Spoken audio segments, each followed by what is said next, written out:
Source Home Gallery, inspiring luxury. Doctor's Hospital, peace of mind is important when life happens. Doctor's Hospital, always there for you. Call 949-6066. And Cayman Airways, call them on 949-2311 to book your nonstop flights to Los Angeles and Panama. Kirk Market, experience a world of choice. JN Money, from abroad to Yad. And Cineco, keeping Cayman covered. We ask our listeners and viewers to avoid any statements or comments which are abusive, derogatory, malicious, or defamatory. Do not use indecent language or make any statement that is false or misleading. Call 1-800-534-8255, 949-6990, 949-8037, or WhatsApp us on 925-3261. Live from Radio Cayman Studio. This is For the Record with ORRETT Connor. Hear from your government officials, independents, and the opposition on issues that matter to you. For the Record. Engage in an open dialogue between residents and lawmakers. With ORRETT Connor. Informative, impartial, insightful. This is For the Record. And now, your host, ORRETT.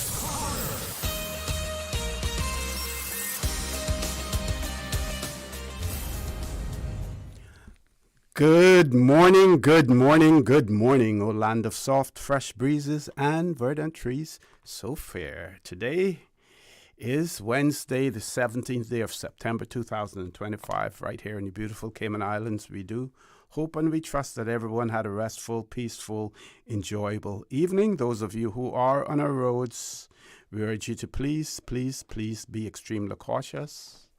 Whether you're a pedestrian, a cyclist, or if you're operating any type of motorized vehicle, ensure that you observe the rules of the road. Remember, the life you save may just be your own. Birthday shout-outs brought to you by Coca-Cola, who are proud to support your birthday shout-outs. Coca-Cola available across the Cayman Islands. Accept no substitutes.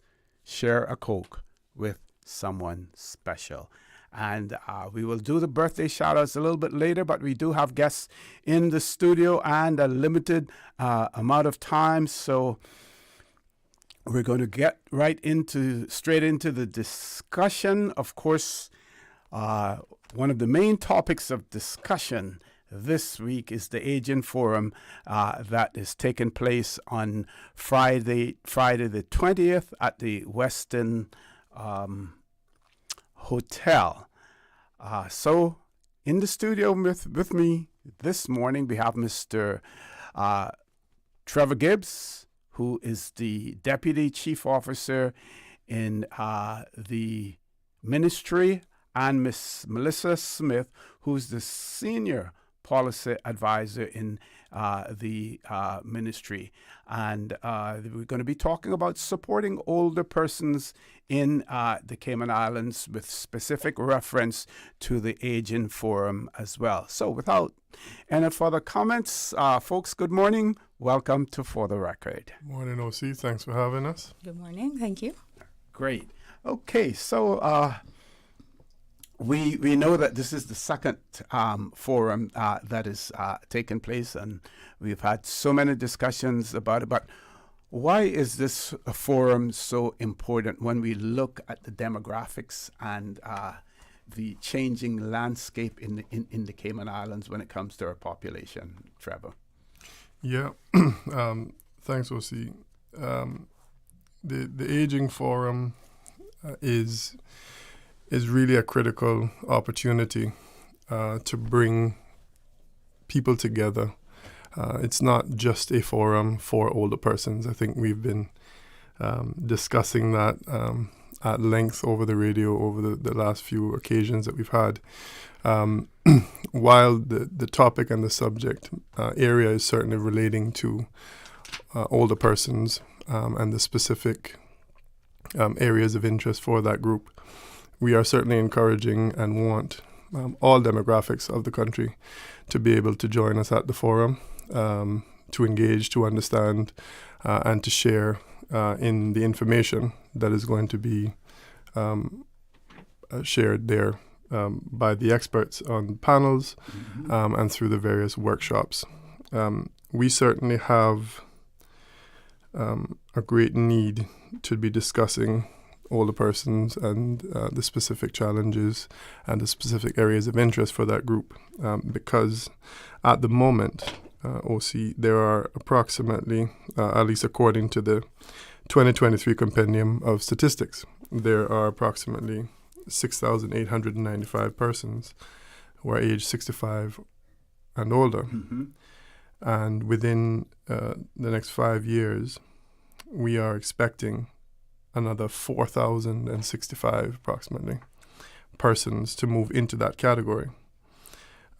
It's noteworthy that of that 6,895 persons who are currently age 65 or older, 86% of them are Caymanian. Wow. So we need to be looking at and considering how we take care of our older persons, particularly making sure that our Caymanians are supported and taken care of so that they can contribute, they can continue to be at the forefront of the things that we do in the Cayman Islands, because Caymanians should be able to give back to Cayman. Exactly. Ms. Smith, anything you want to add to that? Sure. Just picking up on what Trevor noted and looking at our census data, the census report in 2021 indicated that 5,414 persons aged 65 and older were here within the Cayman Islands. And in comparison to the information that he has just given from the Compendium of Statistics, we see in a 2-year period that there has been a 27% increase of the older persons population within the Cayman Islands. Therefore, the importance of making aging a priority, raising awareness of the issues and challenges, implementing adequate and appropriate supports, trying to work to create an age-friendly community, and ensuring that our older persons have adequate services and supports within the community is of utmost importance. And the forum provides an opportunity to raise awareness, to bring awareness to these issues and topics that are relative to our older persons. And can we speak to some of the programs, within the ministry and the various departments, like the Department of Children and Family Services, that are extended now to older persons?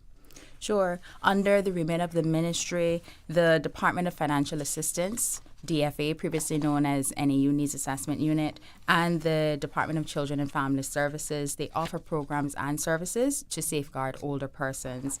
The Department of Financial Assistance provides financial assistance, and the number that they're providing assistance to as at August was actually 1,765 households, or 3,024 individuals. And of the number of individuals, 1,429 of those individuals were older persons who are receiving financial assistance from the department. Okay. And financial assistance includes services with utilities, food, rent, and any other services for the basic needs.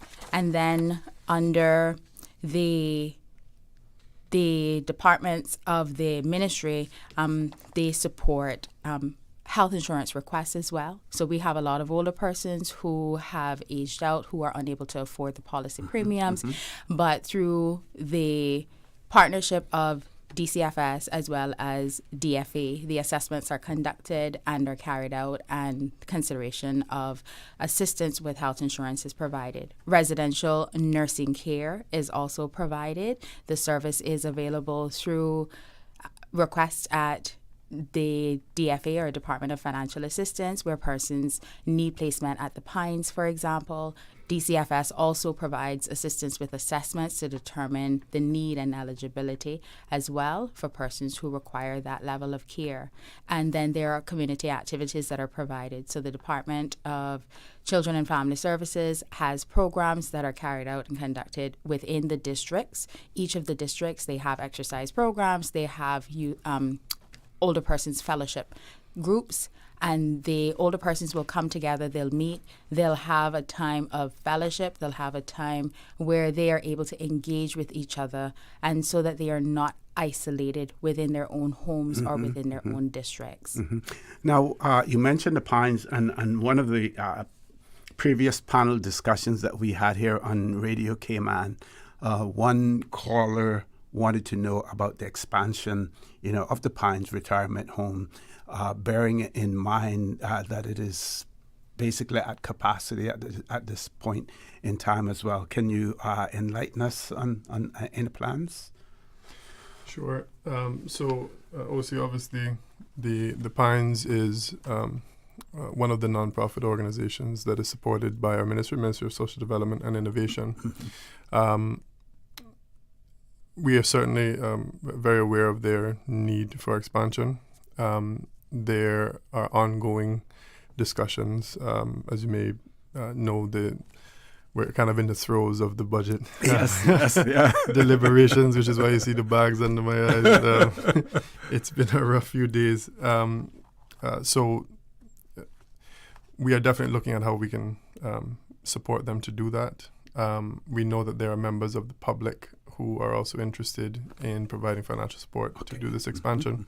And of course, the government generally is looking to see how we can assist with that, because we know that the need exists. And to that point, OC, and I just wanted to elaborate a little bit on what Melissa just mentioned, and it does tie into the need for additional support, particularly in residential care. So Melissa mentioned that the Department of Financial Assistance provides a whole range of services. But I think it bears reminding, because you do hear quite often in the public forums that the Department of Financial Assistance, and it is a myth, the Department of Financial Assistance provides all this money to persons who are quote-unquote able-bodied, single able-bodied individuals, and that is just statistically and any other measure is just not factually the case. Yes. Of the 3,000 individuals who receive support directly or indirectly from the department, 1,430 of those individuals are older persons. OC, that's 47% of the persons receiving support. If you were to add in the other two largest categories, that would actually be persons with permanent disabilities or persons with temporary disabilities that render them incapable of work for a short period of time.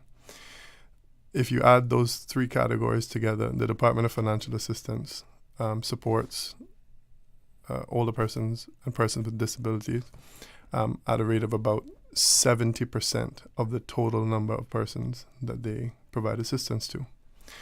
The largest group by far is older persons. So to go back to your earlier question, why is the forum important? Why do we need to raise awareness about the need to support and engage older persons? It's clear that our older persons are in need of financial assistance for a whole array of things. Yes. And there is an abundance of reasons why we are in this place where a number of our older persons need financial assistance. And we're doing our best through the legislation to meet that need.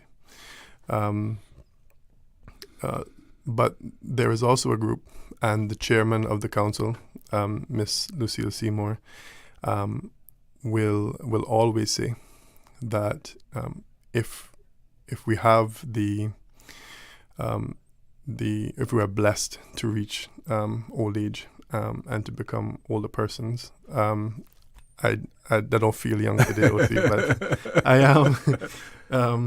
If I'm blessed to reach that old age, if I need financial assistance, it should be there. Yeah. But to what the Department of Children and Family Services does, if I don't need financial assistance, what I might need is the ability to engage with my community. Yes. The ability to have social interaction, which is equally important, some might say more important, for the body, for the soul, to have that level of engagement as I age, and to be able to share wisdom and knowledge with the younger groups. It just makes for a richer society. So both departments are providing, one is providing the financial assistance if it's needed. The other is helping to ensure that the rights of older persons are upheld. They will investigate if they believe that there is abuse of older persons, but also they're then facilitating and coordinating the social engagement. Okay, that's a good point for us when we return from the commercial break to talk about the legislation that is in place as well. And we'll want to hear some more about that. And we hope that time will also allow us to talk a little bit about the role of the Council of Older Persons, the role that council plays as well. You did mention the chairperson, Ms. Lucille Seymour, and of course the deputy chairs, Ms. Alice Mako as well. Folks, we're going to go to a commercial break. When we return, the conversation with Mr. Trevor Gibbs and Ms. Melissa Smith from the Ministry of Social Development and Innovation will continue talking about the Aging Forum taking place on Saturday, the 20th of September at the West End. Please stay tuned for the record. We'll be back shortly. The Cayman Islands boasts of a long, colorful, and rich history. In tribute to our roots, Radio Cayman, the voice of the Cayman Islands, is pleased to bring you the Historical Vignette Series, brought to you by Rotary Central. For more than 110 years, Rotary members have used their passion, energy, and intelligence to take action on sustainable projects. The Cayman Islands, He hath founded it upon the seas. Royal James Anderson, 1923-1991. Royal Anderson was born in Jamaica and came to Grand Cayman at the age of 3 with his parents, Isaiah and Oriana Anderson. He served in the Home Guard during World War II and spent some time at sea with national bulk carriers. In 1950, he married Garnell Frederick, with whom he had 7 children. He joined the Cayman Islands Police Force in 1953 as a constable and later rose to the position of inspector. Royal retired in 1976 and a year later was given the Colonial Police Long Service and Good Conduct Award. He joined Cayman Airways as store inventory controller, moving after 2 years to the security guards force at Owen Roberts Airport, where he remained until 1984. He then was hired as security guard at the Government Administration Building, where he worked until his death. He loved to sing and was an active member of the Bordentown United Church. Radio Cayman's Historical Vignettes was brought to you by Rotary Central. For more than 110 years, Rotary members have used their passion, energy, and intelligence to take action on sustainable projects. Since 1993, Rotary Central has worked diligently each year to provide quality bus shelters to our community. A traveling convenience to our school children, the elderly, young people going to work, guest workers, and visitors using the public bus. We, Rotary Central, help you, our advertisers, make it happen. Your marketing dollar travels a far way, positioning your message, your product, your services, your presence in over 83 bus shelters. Every dollar you spend, every advert you place helps to build another bus shelter, providing modest comfort for Cayman travelers. Reserve space now on the only billboard medium in the Cayman Islands. Email rotaryshelters@gmail.com. rotaryshelters@gmail.com. The Bus Shelters, a partner in community convenience. Another inspiration program by Rotary Central Cayman Islands. When a hurricane hits, unexpected costs can add up fast. Homeowners are usually out of pocket for these costs to get supplies or make minor repairs. But with Cineco's parametric coverage, you get automatic payouts within 2 to 3 weeks after a Category 3 or stronger storm, whether or not you have damage. Available only through Cineco Homeowners Insurance. Call 949-8101 or visit Cineco.ky for a quote. That's Cineco.ky to get a quote today. Cineco, keeping Cayman covered. Did you know that Doctors Hospital provides urgent care services 24 hours a day, 7 days a week? And Doctors Hospital's urgent care physicians have access to the most advanced MRI and CT imaging in the Caribbean. providing reliable diagnostics when you need it most. When you need quality urgent care for an illness or injury, Doctors Hospital is here for you 24/7. Whether it's a migraine, chest or abdominal pain, shortness of breath, broken bones, or another urgent need, Doctors Hospital at the top of Walker's Road. Urgent care right now. It's a sizzling summer with Jan Money. You can win a luxury weekend getaway for two when you send or receive money from now until September 30, 2025. That's right. We're turning up the heat this summer with Jan Money. Visit www.janmoneyonline.com to learn more about how to win. What are you waiting for? Send, win, relax this summer with Jan Money. Looking for fresh, healthy food that's full of flavor? Then you've got to visit Kirk Market. Our dishes are made with fresh, high-quality ingredients. Enjoy vibrant mixed greens or satisfying pasta salads. Or try one of our delicious grill options like blackened chicken, spicy beef steak, or grilled salmon. Looking for something light and flavorful? We've got sushi rolls and poke bowls prepared daily. And don't forget to explore a hot bar or Billy Fresh salad at the salad bar. Stop by Kirk Market today for breakfast, lunch, or dinner and taste the difference. Eat well, live well with Kirk Market.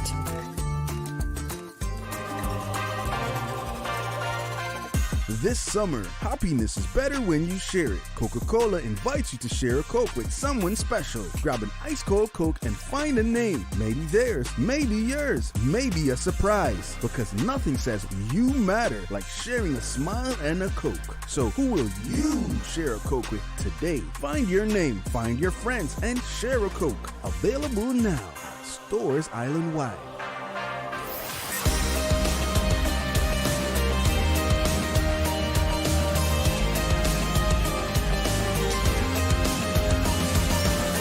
This is For the Record. Good morning. Welcome back to For the Record. For those of you who are just joining us, it is my pleasure to have in the studio Mr. Trevor Gibbs, who's the Deputy Chief Officer in the Ministry of Social Development and Innovation, and Miss Melissa Smith, who's the Senior Policy Advisor in the ministry as well. We're a little bit squeezed for time, but we're talking about the Aging Forum taking place on the 20th of this month, Saturday, at the West End. And our panelists in the studio are talking about the ministry's role in and the responsibility that the ministry has in relation to older persons. Trevor, over to you. Yes, sir. Thank you very much. And again, good morning to everyone listening in. OC, we talked a little bit earlier about the forum and about the services that the departments under the ministry's remit provide, those being the Department of Children and Family Services and the Department of Financial Assistance. Both entities filled with very hard-working civil servants. What we'd now like to discuss a little bit is what the ministry contributes to this, and that is really the policy development legislation. Yes. So the Older Persons Act was amended and passed through Parliament at the very end of 2024. There's been the process now of starting to develop the framework for the regulations. That is work that Melissa is actually spearheading and has done a fantastic job so far, and we are planning to have a paper before Cabinet in the coming weeks to get permission to go to legal drafting to implement or to develop the regulations that will then allow the Act to come into force with all of the changes. As Miss Alice, who is the Deputy Chair of the Council, very eloquently put it the other day at a council meeting, just for everybody's understanding of the difference between primary legislation and the regulations. The primary legislation gives you the big picture. These are the things that we need to do. And as she put it, the legislation tells you that in order to live a healthy life, a balanced life, you need to eat nutritiously. And the regulations tell you how to prepare the food in order to eat nutritiously. Braces and the britches. That's right. That's right. So primary legislation, big picture. Regulations tells you how to do those things, which is why they're so critically important. So we'll just go over some of the major amendments to the legislation. Sure. Just for everyone's reminder, because we did have quite an extensive discussion with you, OC, back when we were passing legislation. But that was a little while ago, so good time for a reminder. Yep. The Older Persons Act and the subsequent amendments to the Act, which were passed in 2024, strengthen protections against the abuse and neglect of older persons. When the Amendment Act is commenced,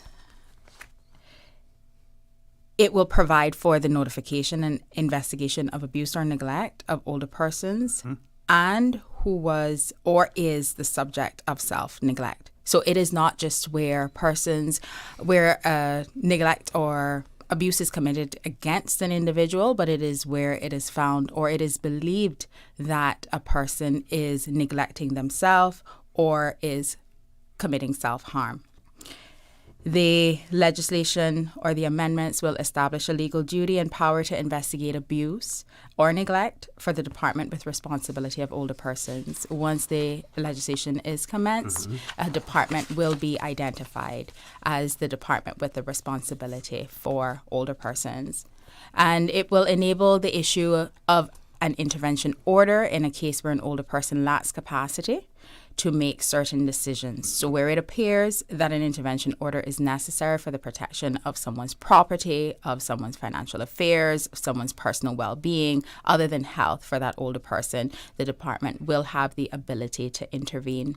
And an older persons tribunal will be established for the purpose of determining complaints relating to access to rights of older persons and a requirement imposed on mandatory reporters. Just the same as with children, there is a requirement for persons to report where there is where abuse is suspected. It will be required for older persons as well. And it will establish a clear offence for engaging in abuse or neglect against older persons and failing to report that suspected abuse. So it is a requirement, it is a duty of anyone who is considered to be a mandatory reporter, and based on the legislation, it is something that will be pursued and will be expected to be carried out by all persons who hold those positions. Okay, so we're going to ask each of you for some closing comments, and in those closing comments as well, to tell people why they should attend that aging forum taking place on Saturday. Starting with you, Ms. Melissa, and then Mr. Gibbs will have the final word. Sure. The Older Persons Forum is a forum that has been organized for the people of our community, not just for older persons, but for those persons who extend care to the elderly or to the older persons. The family members, the caregivers, persons who are in the business community, as well as persons who are in all of the sectors that provide any service to older persons. The Aging Forum, as you noted earlier, will take place on Saturday, September 20th at the Westin Resort. It'll open at 1 and presentations will begin from 2 to 7 p.m. And it is free and open to the public. And persons are encouraged to register via the Older Persons Council's website. And if you go onto the web page, just scroll down to the bottom, look for Aging in the Cayman Islands Forum, and then look for the registration button. And we encourage everyone to come out. We thank you for the support of Radio Cayman and for you hosting all of the sessions with the council members, with the committee members, with the departments, and all of the other stakeholders. Thank you. You're most welcome. Mr. Trevor. Oh, see, I couldn't have said it better than Melissa just did. I won't try to add or say anything further that might detract from that very eloquent closing remarks, other than to say thank you to you, OC. You mentioned earlier, the matter came up of an age-friendly society. That is also something that is established in the legislation. That the purpose of some of the council's remit certainly some of the legislation's remit is to develop an age-friendly society. That is as important for older persons as it is for young people, because obviously age-friendly means regardless of where you are, the society that we want to create should be able to accommodate you, appreciate you, and value your contribution. This forum is one small component of that larger initiative. And to that, we invite everybody and hope that everyone will be able to attend with us. Okay, and thank you for all that you do in the ministry as well. My personal opinion, it is a proper fit. To have the Council of Older Persons and the legislation placed under your particular ministry, because the passion, is there, the experience is there, as well. And thanks for all that you do as well. Folks, we've reached the top of the hour, 8 o'clock news. When we return, we should have guests in the studio in the person of Mr. Roy Tatum, who's the Member of Parliament representing the constituency of Red Bay, and also Miss Pearlina McGaw-Lumsden will be in the studio. Please stay tuned. For the record, we'll be back immediately after the 8 o'clock news. Thank you, Mr. Connor. And studio time now by Foster's is 3 minutes past 8. When you're on the go, the experienced team at Foster's Pharmacy are here to help. Drop off your prescription while you shop, or WhatsApp us and we'll prepare it, ready for your arrival. Whether you need prescription or over-the-counter medications, blood glucose testing, or advice on vitamins and supplements, we're here early in the morning to late at night. Both of our locations at our Camana Bay and airport stores are open 7 a.m. to 9 p.m., Monday to Saturday. For more info, visit fosters.ky/pharmacy. Foster's Pharmacy. Better health, because we care.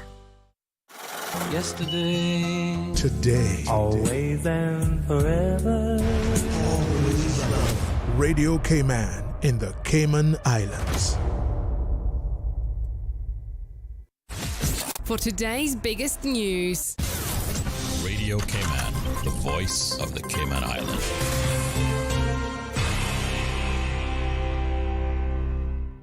With your latest news, I'm Carsley Fuller. Georgetown shooting, 911 tells Radio Cayman at about 8:45 on Tuesday night. They got a call about a gunshot wound on School Road near the G5 restaurant. The report was that one person had been injured, and 911 confirms the victim was taken to the hospital for treatment. Radio Cayman has reached out to the Royal Cayman Islands Police Service to confirm further details. Cayman honors the late Catherine, Duchess of Kent, flying the Union Jack and Cayman flags at half-mast at government buildings on Tuesday. Here's Radio Cayman's April Cummings. In keeping with Catholic tradition, the coffin was transported from Kensington Palace to Westminster Abbey in London on the 15th of September. Members of the Duchess's immediate family, including her widower, the Duke of Kent, and their daughter, the Lady Helen Taylor, were in attendance, alongside King Charles and other senior royals. Buckingham Palace announced that Queen Camilla was unable to attend due to illness, but shared her deep regret. The Duchess of Kent was the first member of the royal family to convert to Roman Catholic in over 300 years, with a message from Pope Leo being read out during the service. Born in the North Riding of Yorkshire in 1933, the Duchess of Kent passed away at Kensington Palace at the age of 92 on the 4th of September 2025. She was the oldest living member of the British royal family. Her kindness, dedication to charities, and love of music will be remembered across Britain, alongside being a familiar figure at Wimbledon Tennis Championships throughout the years. Audio there courtesy of CIG TV. The BRAC Power Company spent the night upgrading its energy network. Island Energy announced that crews will be upgrading 32 poles, 23 new ones, and 9 existing Tuesday night between 11 p.m. and 4 a.m. Crews took measures to help isolate the work, making sure the majority of the South Side West residents would still have power. Shortly before 4 a.m., Island Energy said Phase 1 upgrades to the South Side West area had been successfully completed. And it's a third week of spiking diesel prices. According to the Utility Regulation and Competition Office, self-service regular gas is $5.02. Now, that one has been unchanged for the past 3 weeks. The average price of premium self-service gas sits at $5.51, but diesel has jumped another 3 cents to $5.26 a gallon. According to OffReg, you can get the cheapest self-service regular gas at Brown's Industrial Park, where it's selling for $4.62 a gallon. That's the same as last week. On the diesel side of things, refuel has the best value according to the OFREG website at $4.87 a gallon, up a penny since September 11th. You can log on to offreg.ky for the full breakdown. Now with the check of international news, here's the BBC, which takes us out of the newscast. I'm Karsley Fuller. BBC News with Moira Alderson. The Israeli military has opened a second route for residents of Gaza City to escape the continuing fighting. The Palestinian Health Ministry says Gaza's only specialist hospital, caring for very sick children, was damaged when its upper floors were targeted 3 times. Meanwhile, Pope Leo has expressed his solidarity with the people of Gaza during his weekly general audience. He said civilians had once again been forced from their land and were living in unacceptable conditions. Donald Trump has begun the first full day of his second state visit to Britain. He was greeted at Windsor with a military parade. A protest against his visit is due to take place in central London. The widow of the Russian human rights campaigner Alexei Navalny says new scientific evidence proves that her husband was poisoned. He died suddenly last year in an Arctic penal colony. Germany has said the ball remains in Iran's court after the British, French and German foreign ministers held telephone talks with their Iranian counterpart over Tehran's nuclear programme. The Europeans say Iran's guarantees still lack a firm commitment for full nuclear inspections. Malawians are waiting to find out who will be their next president as vote counting is underway. The Electoral Commission says official results will be announced within a week. Nepal is observing a day of mourning for the 72 people killed during anti-government protests last week. During the demonstrations, politicians were attacked and buildings were burned. Scientists in Britain say the heat wave that hit Europe this summer killed more than 24,000 people. The report said Italy was the worst affected country with nearly 3,000 deaths. That's the latest world news from the BBC. Stay in touch with Radio Cayman with the latest up-to-date, accurate news and information. For your convenience, the headline news will be repeated on our sister station, Breeze 105.3 FM, weekdays at 8:30 a.m. Follow Radio Cayman on social media, Facebook, Instagram, Twitter, or download the Radio Cayman app in the App Store or log on to www.radiocayman.gov.ky and stay connected to what's happening in the community. Radio Cayman, your voice, your choice, your radio. Marriage is a journey worth investing in. On Saturday, September 20th, join author, coach, and speaker, Mr. Wesley Jones from Panama, for a life-changing marriage workshop at the Intergenerational Hub, Old Woods Furniture Store behind Airport Fosters. Discover tips on how to continue loving in your marriage, strengthen your bond, and inspire the next generation that marriage works. Enjoy breakfast at 10 a.m., followed by a powerful workshop and question and answer session. Space is limited. RSVP as soon as possible. Call 916-6182. A Kimpton gift certificate is up for grabs for the person inviting the most couples. This is a free event. Strong marriages build strong families, and strong families build strong communities. Cayman Islands, are you ready? It's a small world and the world just got smaller. Miss Global International Pageant 2025 will be hitting the streets for the second time come October 4th. Over 20 countries and over 20 gorgeous representatives will be here for the 21st staging of the Miss Global International 2025 at the Hotel Indigo. Come on out and support your country as they vie for the title of Miss Global International. Ladies from Barbados, India, Guyana, France, Czech Republic, Portugal, Dominican Republic, San Andres, Jamaica, Canada, United Kingdom, Peru, Haiti, Turks and Caicos, Trinidad, Venezuela, and of course, Philippines and the Cayman Islands, and more. For tickets, go to mgicayman.com or call 939-2223. Tickets available on eventpro.ky. Miss Global International October 4th at the Hotel Indigo. You don't want to miss it. For pageant highlights, go to mgicayman.com. Miss Global International 2025. See you there. At 35 miles per hour, you have 3 seconds to react. At 50 miles per hour, just 1.5 seconds. That split second you save speeding could be the split second that saves a life. Most fatal crashes in Cayman involve speeding. Slow down, because arriving late is better than never arriving at all. Smart or reckless, your choice changes everything. Visit gov.ky/ road safety. The 8 a.m. weather update brought to you by CG Britcade, where people come first.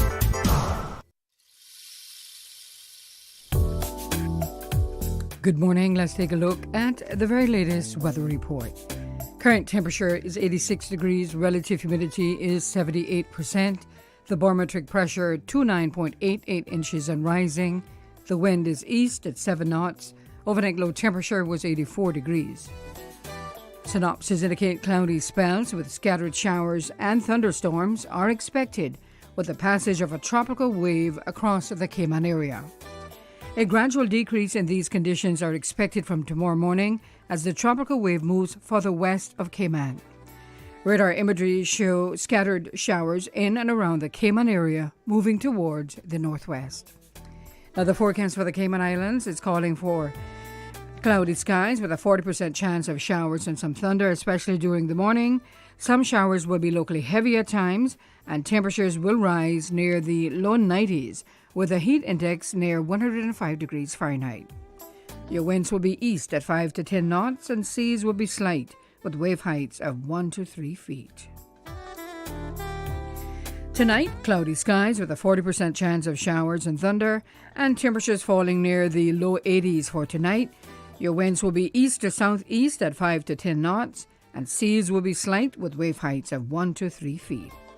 The National Hurricane Center has begun issuing advisories on newly formed Tropical Depression 7, located over the western Atlantic Ocean. This system is expected to move northwestward over the Atlantic and pose no immediate threat to the Cayman Islands. For further information on this system, you can always visit www.nhc.noaa.gov.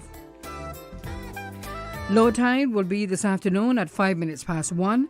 High tide again tonight at 7:30. The sun will set this evening at 6:24 and will rise tomorrow morning at 6:14. And the outlook is calling for isolated afternoon showers along with light and variable winds and smooth seas from tomorrow through Saturday morning. A second tropical wave is expected to move over the Western Caribbean and bring a slight increase in showers over the weekend. And that's the very latest on your weather report. Hey folks, thanks for your patience. We'll be taking off very shortly. You should be wheels up in about 40 minutes.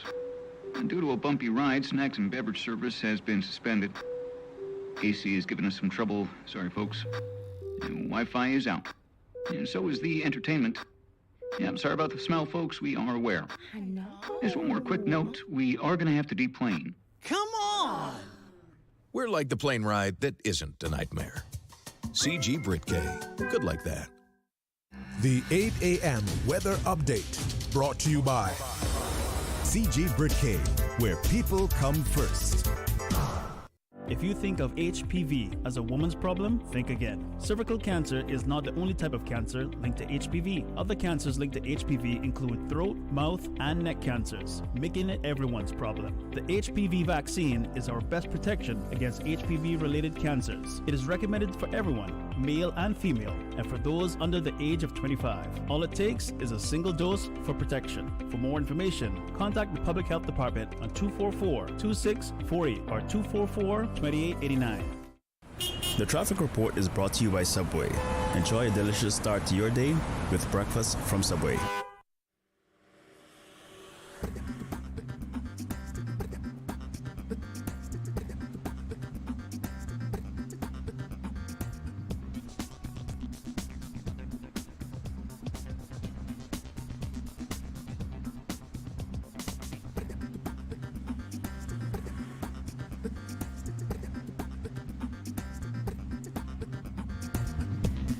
Good morning. Once again, we take a look at road conditions coming from the east. Bumper-to-bumper traffic on Shamrock Road. As you approach the Linford-Pearson Highway, traffic also steady. Steady traffic on Cool Road heading to Georgetown. Expect some delays. And coming off of Bobby Thompson Way and Agnes Way. A lot of patience needed this morning as you make your final destination. As we look to downtown Georgetown on Edward Street, moving at a moderate pace, and into Georgetown on Shedmore looking pretty good. Owen Roberts Drive, traffic flowing light to moderate, as well as coming from the West Bay 4-way stop. And moving on to the Westway Road in front of the Ritz, traffic is steady but flowing in both directions. And coming off of the Esterly Tibbetts Highway, steady traffic as well. And continuing on to North Sound Road. Huldah Avenue looking steady. Agnes Way coming off of the Linford Pearson Highway, steady traffic. If you've seen any accidents or incidents, let us know by calling us at 949-6990. Godfrey Nixon Way and Eastern Avenue flowing pretty good in both directions. And that's the very latest on your traffic. Join us again at about 10 minutes past 12. We'll give you another look at traffic. Remember, click it or ticket. Get ready for something sweet, spicy, and totally crave-worthy. The hot honey chicken sandwich is here, and it's bringing the heat. We've taken our tender, juicy chicken and drenched it in bold, hot honey sauce for the perfect balance of sweetness and spice. But hurry, this one's only here for a limited time. Hot honey chicken. Try it today before it's gone. Subway. Eat fresh. The traffic report is brought to you by Subway. Enjoy a delicious start to your day with breakfast from Subway. Good day, Cayman. This is Lucille Seymour.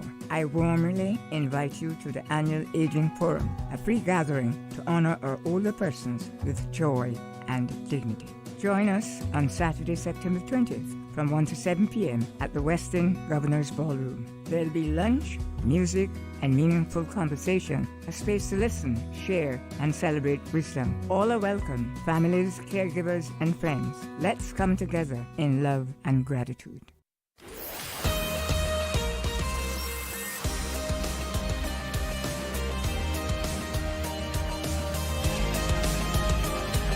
For the Record with ORRETT Connor. Good morning and welcome back to For the Record. Our guests are on their way to the studio. Traffic out there is a little bit slow, but that gives us an opportunity now to give you the birthday shout-outs brought to you by Coca-Cola, who are proud to support your birthday shout-outs. Coca-Cola available across the Cayman Islands. Accept no substitutes. Share a Coke with someone special. So we see today Taryn Ryan celebrating a birthday. Also, Miss Cherry Whitaker celebrating a birthday today. Upcoming birthdays, Mr. Jeffrey Watson celebrating his birthday tomorrow. I believe he has a family member here at Radio Cayman as well. Also, Miss Gay Jackson will be celebrating her birthday tomorrow as well. Happy birthday to those celebrating theirs today, Miss Cherry Whitaker and Mr. Taryn Ryan. And of course, tomorrow, Mr. Jeffrey Watson and Miss Gay Jackson as well. Until our guests come into the studio, there was a story that I wanted to share with you, and I don't have it up on the screen for now, but if you get an opportunity, Google and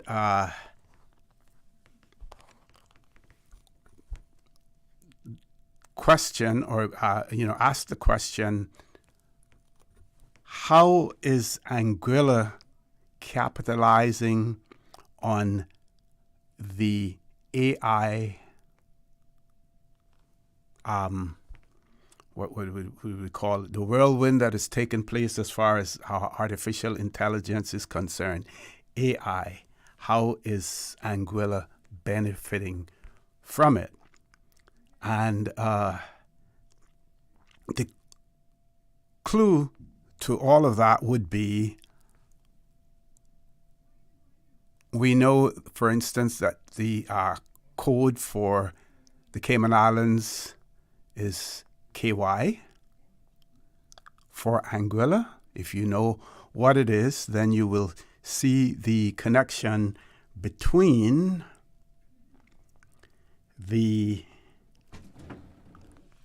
how they are benefiting financially from the AI craze, how they are benefiting from it based on their designation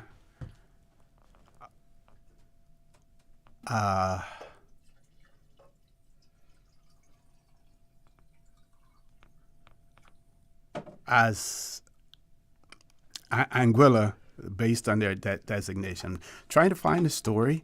I will find it at some point in time and be able to share that with you. And it is an interesting story. Making lots of money off it. I'm not sure how long it will last, but they're making a lot of money over the fact that their designation is international designation is AI. You may hear a little sound in the background, and that is the sound of Mr. Roy Tatum taking his seat behind the mic. Of course, Mr. Roy Tatum is the Member of Parliament representing the constituency of Red Bay in our Parliament. Mr. Tatum, good morning, sir. Welcome to For the Record, and we know the traffic is tough out there this morning again. Actually, in the end, I thought it would be much worse, but in the end, it wasn't too bad, to be honest. But good morning, OC. Good morning to all your listeners, Grand Cayman, Cayman Brack, and Little Cayman. Mm-hmm. Hope everybody is well.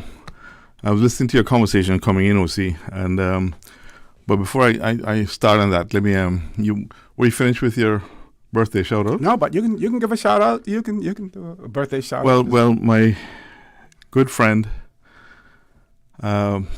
colleague, PPM member, Lucille Seymour celebrated her birthday. I suspect she's on your list. And I just want to wish Miss Lucille. I wished her yesterday, but sent her a message, but just wish her, hope she had a very wonderful birthday and wish her all the very, very best. Miss Lucille, I've known for, I was trying to figure it out, probably over 35 years. Going back to my days at Barclays Bank. Remember when I used to be at Barclays Bank here? Mm-hmm, mm-hmm. And her platform, the first time she ran, that was the first political platform that I've ever spoken on. She invited me to myself and another individual. Well, there was several, but this other person I knew, she invited both of us to come on and say what we thought of her. And came on. We used to have discussions about politics going back to then. As you know, she was helped to form the PPM, and I've been around PPM for a long time as well. So happy birthday. My other good friend and colleague had a birthday a week or so ago, Sir Alan McLaughlin. So happy belated to him as well. And just one sad thing, OC, is we had a Miss Ivan Ebanks in my constituency passed away, and just sending condolences to all his families. I went briefly to see his wife last night, and but yeah, my condolences to Miss Orley and all the family. So on that note, yeah. So Miss Lucille celebrated her birthday. My son and her celebrate same birthday as well. Also, we have Mr. Garnell, who is the brother of Miss Zeta Mae Borden. He's celebrating his birthday today as well. So happy birthday greetings out to him from the entire family, as well. Okay. And if we remember any more, we will give them a shout out. So what has been happening? Well, I recently I haven't seen you since the Public Accounts Committee meeting. Yeah, that's right. I wasn't sure. Yeah, I was at I was at PAC. Not sure. I've been on the show for a little while. I had a family member pass away overseas, so my wife and I had to leave rather suddenly. I was away. Then when I came back, I went off a CPA conference. Myself, Pearlina. Oh yeah, that's right. Yes. Pearlina will be in probably by 10 or so minutes. But myself, Pearlina, the speaker, was there. Heather Bodden, PS Heather Bodden, and Minister Catherine Wilkes Ebanks. And we'll talk about it once Pearlina is here. Okay. But I want to just. I was listening to you as I was driving in, and I want to commend those two public servants who were here talking about a very important population set and a very important act. I'd encourage everybody who could attend that symposium. It's this coming Saturday. I have another obligation, but if I can make it, I certainly will be there. So as many people who can attend, I would suggest they attend. But I want to commend the two public servants who were here speaking about it. You used the word passion, I think, in describing them, if I heard you correctly. Mm-hmm. And I have to say they're two outstanding public servants. Trevor, I've known him for some years now. When the first time I met him, he impressed me. Marissa is equally impressive. But I'm trying to get rid of a message on the phone so I can read something to you. But the stats that they mentioned, Mm-hmm. something along 6,000 odd people currently over the age of 65. Within 4 years, there'll be another 4,000. They'll put it up to over 10,000, and that's going to keep increasing. Mm-hmm, mm-hmm, mm-hmm. The Older Persons Act was brought in by the PPM in 2017, I think a year before 2016. PPM brought in the Disabilities Solomon Webster's Act. Two very important acts that needs some additional work to be done. But I will read to you what current leader of the PPM, Joey Hughes, said in Parliament when the Older Persons Act was brought in. He commented that is read from this article on CNS. It says that Joey Hughes pointed out that at the end of 2015, mm-hmm. there were 4,040 Caymanians aged 65 and older, representing more than 6.7% of the population. And that figure was an increase in the previous year of nearly 6%, demonstrating the rapid growth in the numbers of people who will be classified as older persons by government. Mm-hmm. So 4,040 in 2015. Older folks, as you know, do pass on. But now we have over 6,000 and another 4,000 odd. So the number since 2015 was 4,000. It is rising rapidly. We have an aging population. We especially have an aging Caymanian population that are faced with several challenges. The folks who were here earlier discussed some of them. But one of the main challenges, some of the main challenges are, and we need to come to grips with this other country. Mm-hmm. People living longer than they have pensions and their money. Hopefully they have a house at least that is paid for, that they have a roof over their head. Hopefully they have somebody in the family who will help to care for them, make sure that they're okay. And protect them from abuse, financial abuse. Protect them from financial and abuse and other forms of abuse. Dementia is increasingly and has been a problem, and it is an increasing concern for us. So this is this symposium on aging is a useful one. Mm-hmm. I encourage people to attend it. I will certainly, if the meeting obligations I have on Saturday are complete in time, I will head down there myself. But I'll make it. Hopefully, it's someplace else I can log on. It'll be on Compass TV, CIG TV, I believe, as well. So you'll be able to replay it. I had one listener pointed out that they were going to be in the UK, and how could they either follow it or see it later on, and I provided those details to them as well. So we're going to take our first commercial break, folks. The voice that you're hearing is that of Mr. Roy Tatum, Member of Parliament for the constituency of Red Bay. When we return, the conversation will continue. Please stay tuned for the record. We'll be back shortly. My mom's a superhero. She always knows what to do when I feel icky. Yesterday, we went to West Bay Pharmacy, and they had everything she needed. Medicine, my favorite Band-Aids with dinosaurs, and even flavored vitamins. Mom says they keep our family healthy. I think they're magic. But don't tell anyone. I think superhero shop at West Bay Pharmacy. West Bay Pharmacy, where the superheroes shop. West Bay Pharmacy and Centennial Towers. Convenient quality care is just around the corner. It's a sizzling summer with J&. Money. You can win a luxury weekend getaway for two when you send or receive money from now until September 30, 2025. That's right. We're turning up the heat this summer with J&. Money. Visit www.jnmoneyonline.com to learn more about how to win. What are you waiting for? Send, win, relax this summer with J&. Money.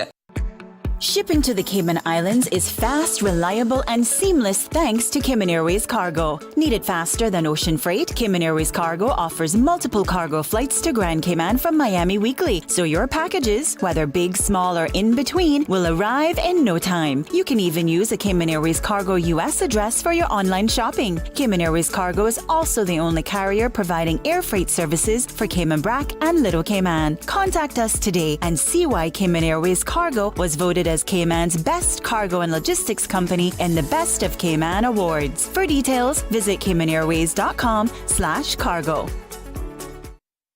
Tune in every Monday through Friday at 12 p.m. for Radio Cayman's Midday Newscast. Radio Cayman, the people's station, your trusted official source for the latest news. The 12 p.m. news is proudly brought to you by Health City Cayman Islands. World-class healthcare within your reach.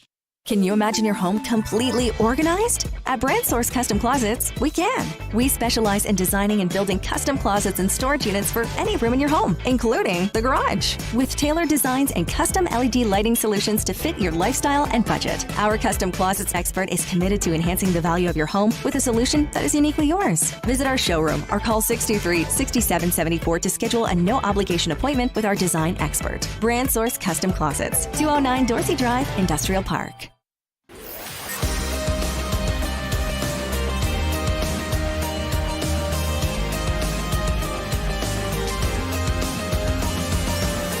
This is For the Record. Good morning and welcome back to For the Record. In the studio with me, Member of Parliament, Mr. Roy Tatum, and we will be joined later on by Deputy Speaker of our Parliament and also Member of Parliament, Ms. Pearlina McGaw-Lumsden. Sorry.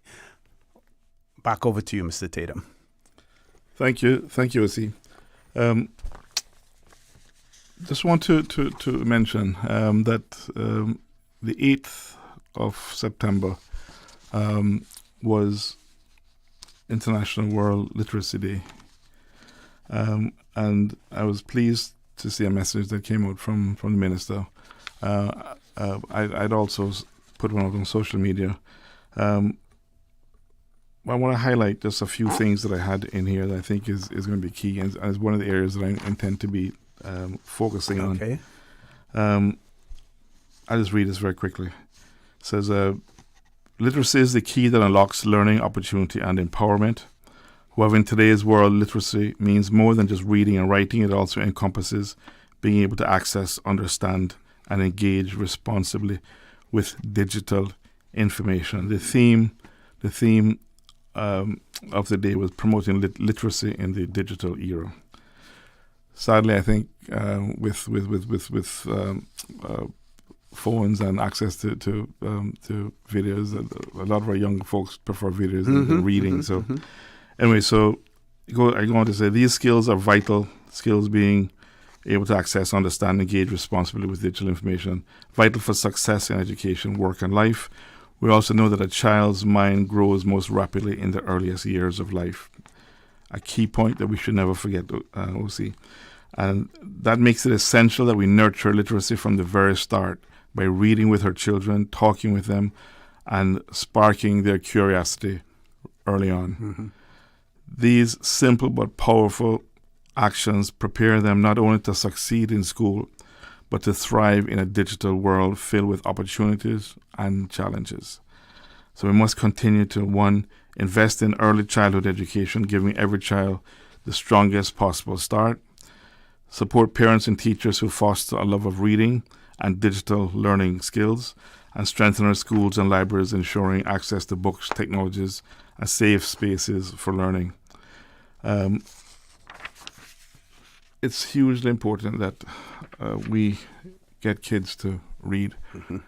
I remember as a youngster, for whatever reason, I read and I read and I read to the point where if I didn't have anything interesting to read, I'd look around and I'd see my mother's old Mills and Bones books. And I'd pick those up and read them, right? I remember lying down on my floor in my bedroom, just reading and getting lost in worlds I couldn't experience other than from a book. So I really hope that our schools and our libraries will get the support that they need, but also parents who need support so that the kids can start learning at an early age. That's one of the themes that I plan to pick up on. I've been hearing some very good things from the government. The minister has said that no child will be left behind. That's really encouraging to hear. So we're waiting for the SPS to see exactly what's going to be happening within education. So I'll move on. You mentioned when it came in PSE. My first PSE, very interesting. I've watched many PSEs. It was interesting to see it and experience it from the other side. I came away with 3 or 4 things that I think were important for the country to note. Sadly, I don't think the media picked up on some of these, but maybe they weren't important to me. I don't know. But one of which was learning that the country has had, probably for a year or two now, a chief risk officer. And that I asked about that at PSE, what the role was. It's a hugely important role. I mean, you have companies, major companies, who have risk officers who will work with the company to suss out, identify, see how to mitigate areas of risk that may not be. Some may be obvious, some may not. Right? But as you start looking into it and talking about it, things become obvious. And there were a number of, I didn't bring them with me, but I'll share them with you when I get back to my office later on today. But there are a number of risks that were identified. There's a committee that's called the Seniors Leaders Risk Committee, I think it's called, that the Chief Risk Officer reports to. And as I said, there are a number of risks that have been identified.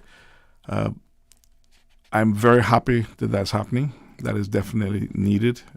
I would have thought it would have been happening before, but obviously it wasn't, or at least not at the level that is happening now. The one thing you'll see that caught me by surprise, though, was I asked the question of the DG, apart from this senior risk committee reporting to him, what were the other reporting mechanisms? Who else would? And so my understanding was that there was a possibility or the opportunity for those risks to be presented to government, but it had not gone to the cabinet at all. So I put forward and recommended that needed to be changed. There should be regular reporting of those risks, whether regular is quarterly or 6 monthly. If it was up to me, I would have it quarterly in the beginning. Once you knew things were in place, then move it to 6 monthly. But the important thing is that that's happening. I didn't say anything in the media about it. It's something I think that they should have picked up on and covered. So I'll send you some information. Maybe you can lead the charge from this show. The other thing was, you've heard me say several times on here, OC, when we've had discussions with regards to whether or not there was going to be a deficit and the preview and the like. I said several times that I don't know whether there'd be a deficit or not, but I knew one thing and I believed another.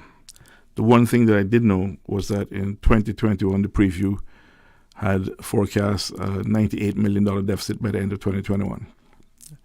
That didn't happen. So that's what I knew. What I believed, as I've said here several times before, is that the country is challenged with being able to forecast properly. That turned out to be the case, because they did ask the question. And as I said to the FS when I spoke with him, and PAC, not when I asked the question at PAC, I was looking to blame the system is what the system is. But would he agree that we have a challenge as a country with proper forecasting? And he agreed. We went on to discuss a number of things, including the facts that the concern possibly that the chief officers don't report to him directly. We have concerns around the manual system that is used for the most part. But whatever the issue is, and I also asked the same question of the DG when he came in, and he also agreed that there is something that needs to be improved, and our ability to properly forecast is hugely important, not just for previews but the government itself relies on accurate information, accurate financial information, including as accurate as you can get forecasts to be, to make decisions. So what I was pleased, though, was to hear the acknowledgement that is a concern that has come to the fore, and that the governor had reached out to the UK to seek assistance, whatever form that assistance may be, for us to be able to improve our systems and processes and improve our ability to more accurately provide reliable forecasts. I didn't hear me to pick up on this either, OC, because I think that is hugely important. I've seen situations where when I worked with two former governments, you have forecasts of revenue being, in some cases, being hugely more than expected. Wonderful news. But I always used to think, well, whatever was causing this disparity with what you expected and what actually happened, that can work against you. So it's okay if it's positive, but what if it's negative? Right? You're relying on forecasts to make decisions, and then the funding isn't there in the end. So that was also another important aspect. So you I think you were about to say something just now. No, it's okay. I was going to just ask the question in terms of the chief risk officer. It is not limited to cyber risks. No, but all of the risks. Yeah, major fraud, for instance, on government and so on. Yes, and we know that financial institutions and other private sector entities will conduct what they call a stress test. Were you able to determine whether or not such a thing is done within government in terms of stress testing? I don't recall if that was discussed, but the individual that was there, I'll find his name in a second. The individual in place now seemed extremely qualified. His name is Michael Sled. Seemed extremely qualified, and he has an analyst that works with him. It seemed obvious to me, or I don't know if I use the word obvious, if that's the right word, but it seemed to me, I'll leave it at that whilst there's this gentleman and an analyst that I think over time that's an area that we may need to hate putting extra cost, but sometimes you spend £1 and you save 1,000, right? So that's an area I think may need to be beefed up eventually. I don't think we can just rely on civil servants with all the work that they have to get all the things they have to get done. So I think that that area needs beefing up. But the gentleman again is Michael Sled. Seems to be extremely qualified. They're in the early days, mostly documenting at the moment, if my memory serves me correctly. But that's something that an area I think we need to look at. And the DG also committed to updating the Parliament from time to time on the work of that group, the senior leaders risk assessment group. So okay. We're going to take a commercial break. I believe when we return, we will be joined by Ms. Pearlina McGaw-Lumsden as well. Folks, don't change that dial. Please stay tuned for the record. We'll be back shortly. Marriage is a journey worth investing in. On Saturday, September 20th, join author, coach, and speaker, Mr. Wesley Jones from Panama, for a life-changing marriage workshop at the Intergenerational Hub, Old Woods Furniture Store behind Airport Foster's. Discover tips on how to continue loving in your marriage, strengthen your bond, and inspire the next generation that marriage works. Enjoy breakfast at 10 a.m., followed by a powerful workshop and question and answer session. Space is limited. RSVP as soon as possible. Call 916-6182. A Kimpton gift certificate is up for grabs for the person inviting the most couples. This is a free event. Strong marriages build strong families, and strong families build strong communities. Storms bring wind, rain, and unexpected costs to buy supplies, secure your home, or make minor repairs. Incidental expenses not covered by insurance. Until now, with Cineco's parametric coverage, you get automatic payouts within 2 to 3 weeks of a Category 3 or stronger hurricane, whether or not you have damage. Available only through Cineco's homeowners insurance. Visit Cineco.ky to get a quote today. Cineco, keeping Cayman covered. Accidents and illnesses can strike without warning. Ouch! When it comes to urgent care, every second counts. At Doctors Hospital, we have a dedicated team of experienced doctors and nursing staff available to you 24 hours a day, 7 days a week. Don't waste time in an overcrowded emergency room when you need urgent care. Whether it's a broken bone, a severe infection, or a sudden illness, trust in Doctors Hospital's unwavering dedication to providing the best immediate care. For complete urgent care when you need it the most, choose Doctors Hospital, located in Georgetown, 16 Middle Road. Looking for fresh, healthy food that's full of flavor? Then you've got to visit Kirk Market. Our dishes are made with fresh, high-quality ingredients. Enjoy vibrant mixed greens or satisfying pasta salads. Or try one of our delicious grill options like blackened chicken, spicy beef steak, or grilled salmon. Looking for something light and flavorful? We've got sushi rolls and poke bowls prepared daily. And don't forget to explore a hot bar or Billy Fresh salad at the salad bar. Stop by Kirk Market today for breakfast, lunch, or dinner and taste the difference. Eat well, live well with Kirk Market.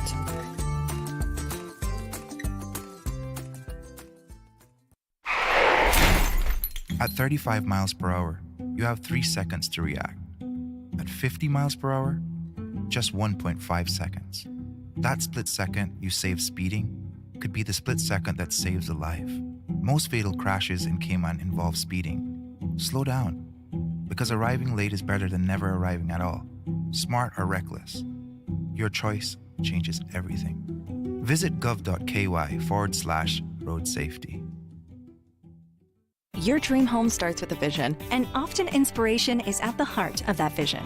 Brand Source Home Gallery's in-house designers are here to help bring your vision to life. Whether you're remodeling or building a new home, Brand Source Home Gallery is your one-stop solution. Explore their kitchen cabinets, sinks, faucets, bath fixtures, tubs, vanities, and more. Let Brand Source's designers help and inspire you with your next project. Call 623-5000 and schedule an appointment with a design expert at Brand Source Home Gallery, Dorsey Drive, Industrial Park, serving Cayman for 50 years.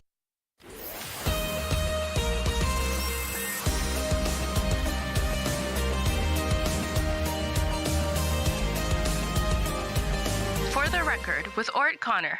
Good morning and welcome back to For the Record. For those of you who are just joining us in the studio, we have Mr. Roy Tatum, who is the Member of Parliament representing the constituency of Red Bay. And we also have been joined by the Deputy Speaker and Member of Parliament, Miss Pearlina McGaw-Lumsden. Miss Pearlina, good morning. Welcome back to For the Record. Good morning, OC. Good to be here. Good morning, the Greater Cayman Islands, and I hope that everybody is doing well on this day. Hey. Mr. Tatum, I think you wanted to wrap up some of the things that you were talking about. Right, some Public Accounts Committee. Right, some key things that for me, some key takeaways for me. The Deputy Governor during the hearing also confirmed that the paper that was brought with regards to increases for civil servants was his paper. There was a lot said about these amounts that were unbudgeted and the like, including increases for civil servants and increases for pensioners and like those same aging people we were talking about early on who are living longer, don't have no money and need help financially. Those are the same ones that were greatly assisted by the increases. When PPM were elected, I think the amount like $450 or thereabouts that was provided to pensioners. We slowly got it up to $950, and we harangued and requested. And the last government got it up to what is, I think it's $1750, which goes a long way to helping people, these older persons, live in today's Cayman. So yes, the increases, the unbudgeted increases for payments to older persons, and the increases to civil service salaries was two of the things banded about as to they call this deficit that isn't going to happen now. But the DG confirmed that paper was his paper. He brought it to the government. He confirmed that there was no indication. Not only did the civil servants advise the government that funding was available to cover the costs, and that there should be no issue going forward. But there was no indications from the financial folks or otherwise with regards to any concern around these increases causing a deficit. There's no cabinet in the Cayman Islands that would, with the responsible people there, alongside the governor and the DG and others, that's going to approve a policy that the civil services are saying is going to cause a deficit. But my point is that the paper was his. He confirmed that there's no financial concerns, and he confirmed that up to today there still isn't any financial concern. And he also agreed with what the FS said, which is from this news article. It says, Financial Secretary Kenneth Jefferson told the Public Accounts Committee on Thursday that he believes the Cayman Islands government will avoid a deficit at the end of this year, and that it might be an actual surplus. So we go back to the thing that we need to fix is our ability to properly forecast. Those are some key takeaways for me from PAC OC. So I will leave that there. And the PAC meeting was about government's sustainable financing, and if we can't forecast, that's a huge. If we can't forecast accurate, it's a huge concern around keeping our finances sustainable. And the key to that is having the data available, and then once you have that data, then you can use whatever tools that are at your disposal to then do your forecasting. And in this day and age, now you're also assisted by artificial intelligence to be able to do that, as well. Even before AI, you had computer software. I mean, if that you plug the data in, you make sure it's up to date, it's accurate, and you get results. But AI will make things a lot more interesting. So we'll see how that's going to be a huge. AI is going to be a huge thing for us, good and potentially. I won't say bad. I like the word challenges. We will have it'll bring us as a country some challenges. We have to mitigate those as best we can. We have no control over where that's going, but we need to utilize it also as best we can. Okay, Ms. Pearlina. Hello. Tell us what's been happening. A lot, actually. We're waiting on the dates for Parliament, as you know. But Mr. Roy, who's the MP for Red Bay, and I just recently came back from Bahamas for a very enlightening session when it comes to Commonwealth Parliament Association. I actually attended as a observer, and so did him and Miss Heather, if I remember correctly. As well. Yes, and the two delegates was the Minister for Health, Miss Kathy Ebanks-Wilkes, and the Speaker, of course, Mr. Miller. So sorry to interrupt you. For those in the audience who may not appreciate differences, observers do just that. We observe. Yes, yeah. We listen. You sit behind the we don't the present, delegates. yes. Yeah, we don't present. We don't. Yeah. Whereas the two delegates presented, Mr. Cathy, presented and participated actively. And this was a regional. This was regional. Yes. This was regional, right? Yes. So this is the CAA region, the Caribbean, Americas, and Atlantic region. So it would include Bermuda.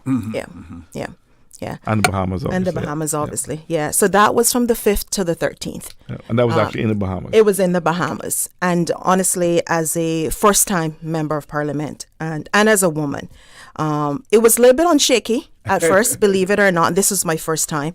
However, I think what unfolded throughout the whole entire week was very powerful and transformative for me. It was very insightful, very educational. Even though we were observers, we were very proud to actually be part of the Cayman Islands delegation for more than one reason. The presenters, including Mr. Miller, the Speaker of the House, and the Minister, presented very, very well. But in addition to that, the topics were also insightful and educational. And another element of that was, of course, we had our young parliamentarians debating, and they were debating climate change, which was Jordan and Raldine, who did a stellar job. And it was good to see that they're taking such good interest in their country. And those are the people, obviously, that's going to take this country forward. So that was something that was very enlightening for me and a very proud moment, of course. In addition to that, of course, we have the women element first when it comes to the conference. So the conference officially opened on Monday, but Saturday and Sunday were about women issues. And something that obviously came about from that 2 days was a woman's caucus is something that we need to think about in the Cayman Islands. We don't have it. I know our regional partners do. Jamaica does, as far as I remember. And I think also Rwanda, believe it or not. In addition to that, what came about was also if we need a quota, because we need to try to introduce so much more females and young persons in to politics and how to get that other than the grassroots level. And again, we looked at Rwanda, who has like a 30% quota when it comes to women in politics. That quota must be met, and it continues to be met. I think Canada also has something similar. So those were quite insightful, informative, and something that I was never aware of.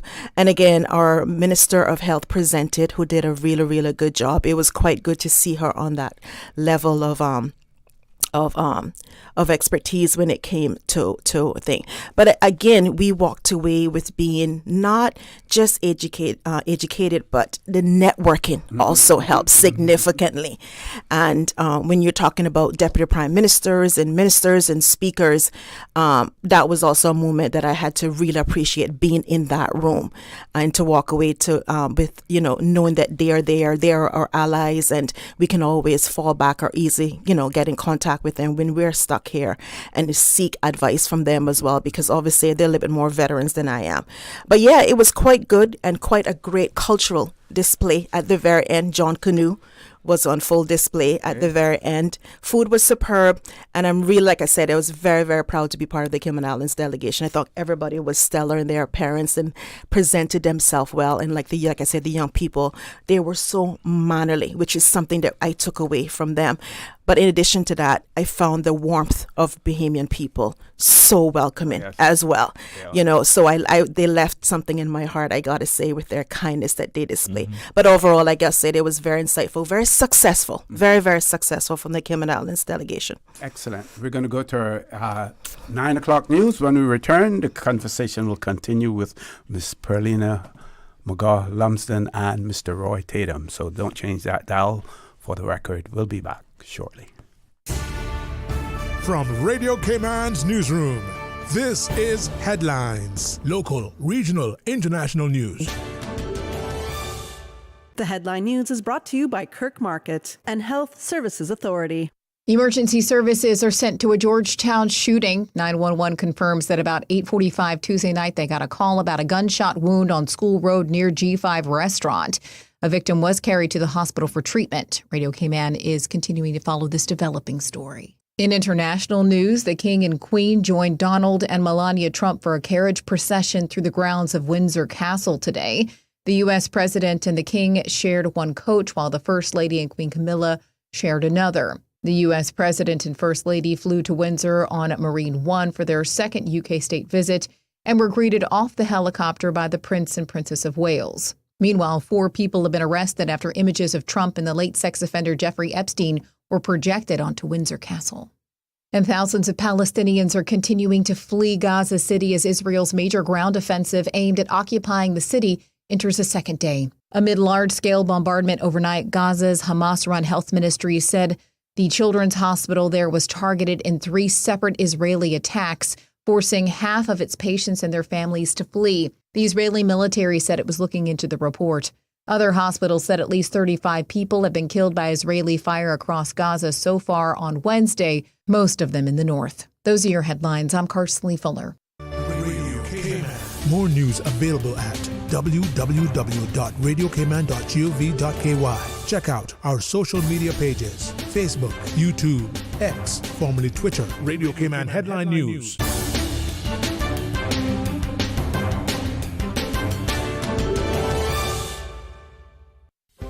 Do you have a healthcare question but not sure who to ask?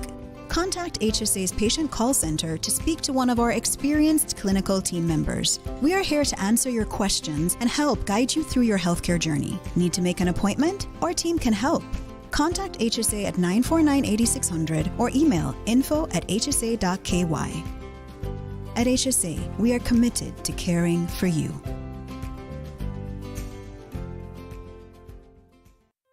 Looking for fresh, healthy food that's full of flavor? Then you've got to visit Kirk Market. Our dishes are made with fresh, high-quality ingredients. Enjoy vibrant mixed greens or satisfying pasta salads. Or try one of our delicious grill options like blackened chicken, spicy beef steak, or grilled salmon. Looking for something light and flavorful? We've got sushi rolls and poke bowls prepared daily. And don't forget to explore a hot bar or Billy Fresh salad at the salad bar. Stop by Kirk Market today for breakfast, lunch, or dinner and taste the difference. Eat well, live well with Kirk Market.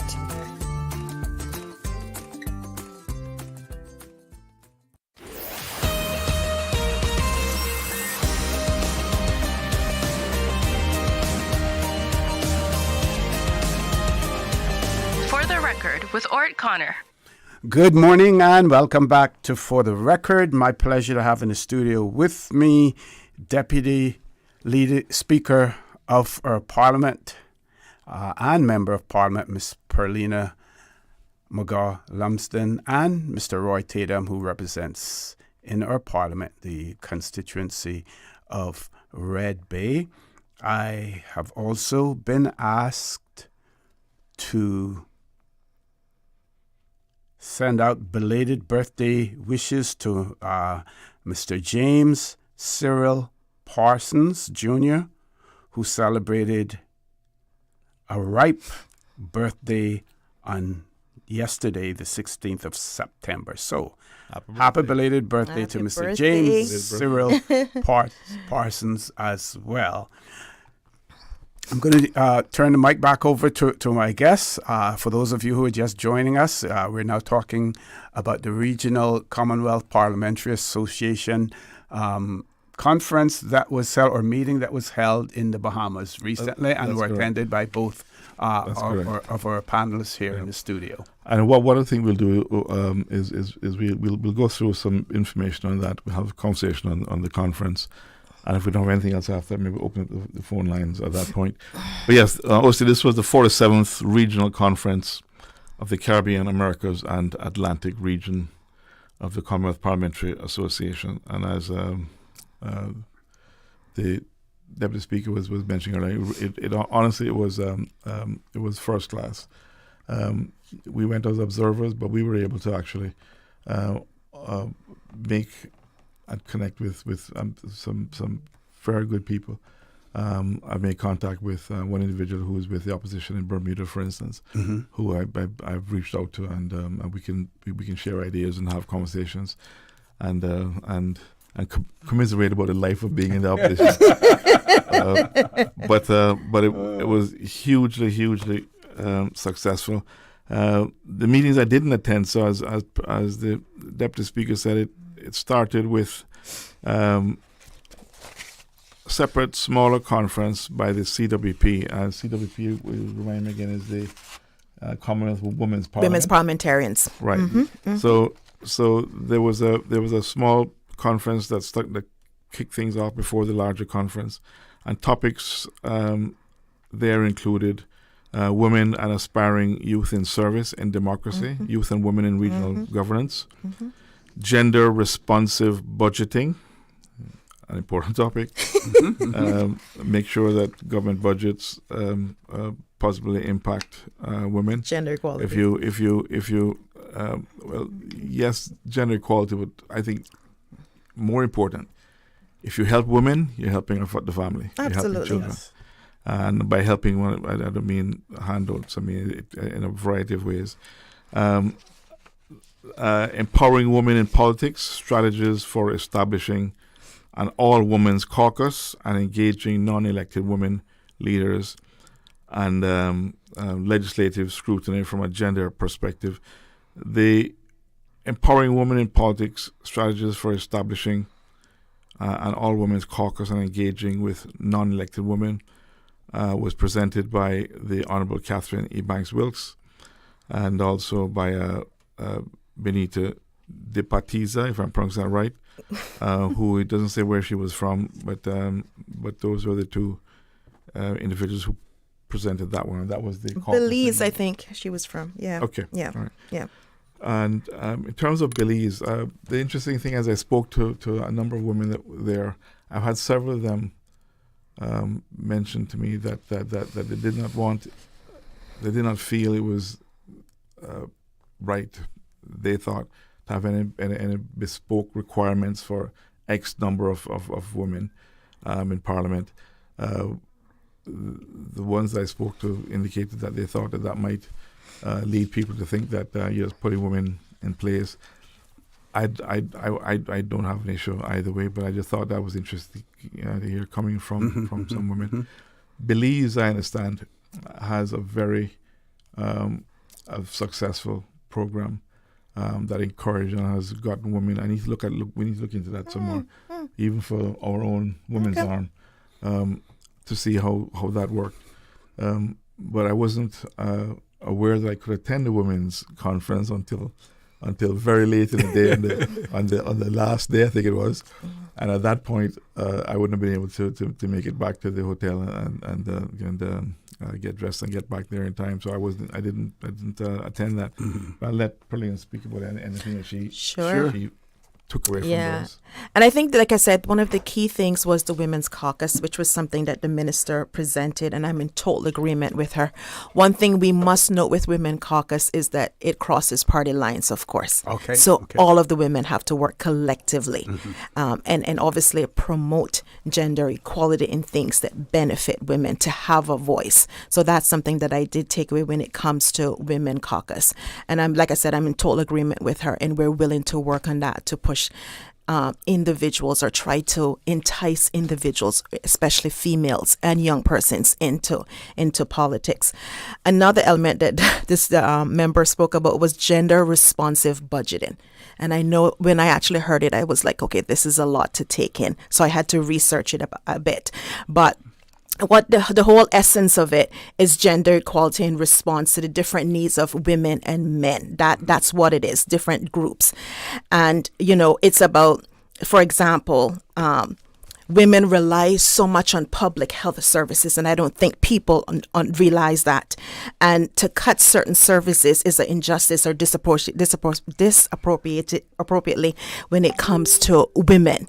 And so those are the kind of analysis that we had to look at, and how to best to address certain things like that. But again, it is about budget allocation and ensuring that it's allocated fairly, especially when it comes to women. I think we know that we have mostly men politicians, and they're not going to think about the medical needs of women. That's often happening.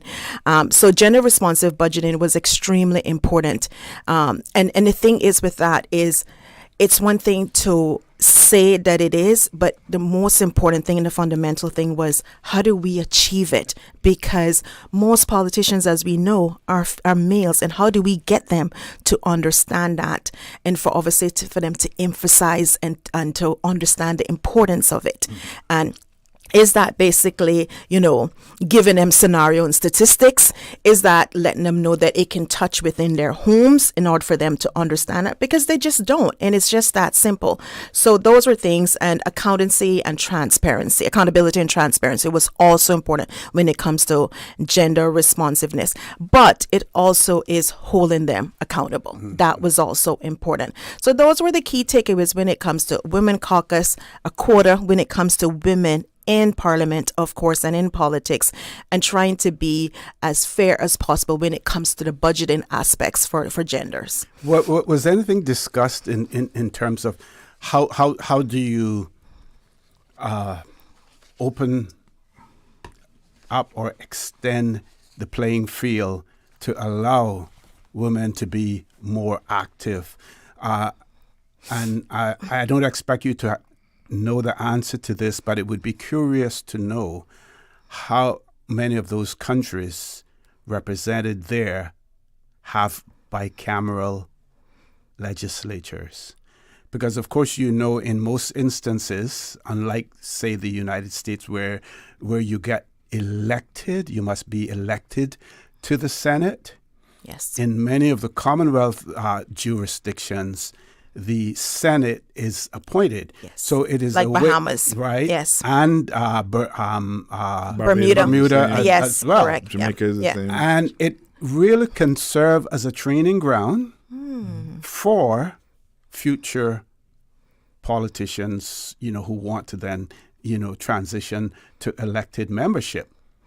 Even in some jurisdictions, you're able to pull for ministerial positions from your Senate, as well. We know that Mr. McKeever Bush was a strong proponent of a bicameral legislature, even in 2008, 2009, when we were negotiating our Constitution. One of the things that he's called for, but we have never moved into that stage at all. But that would be an excellent, starting point and training ground. Yeah.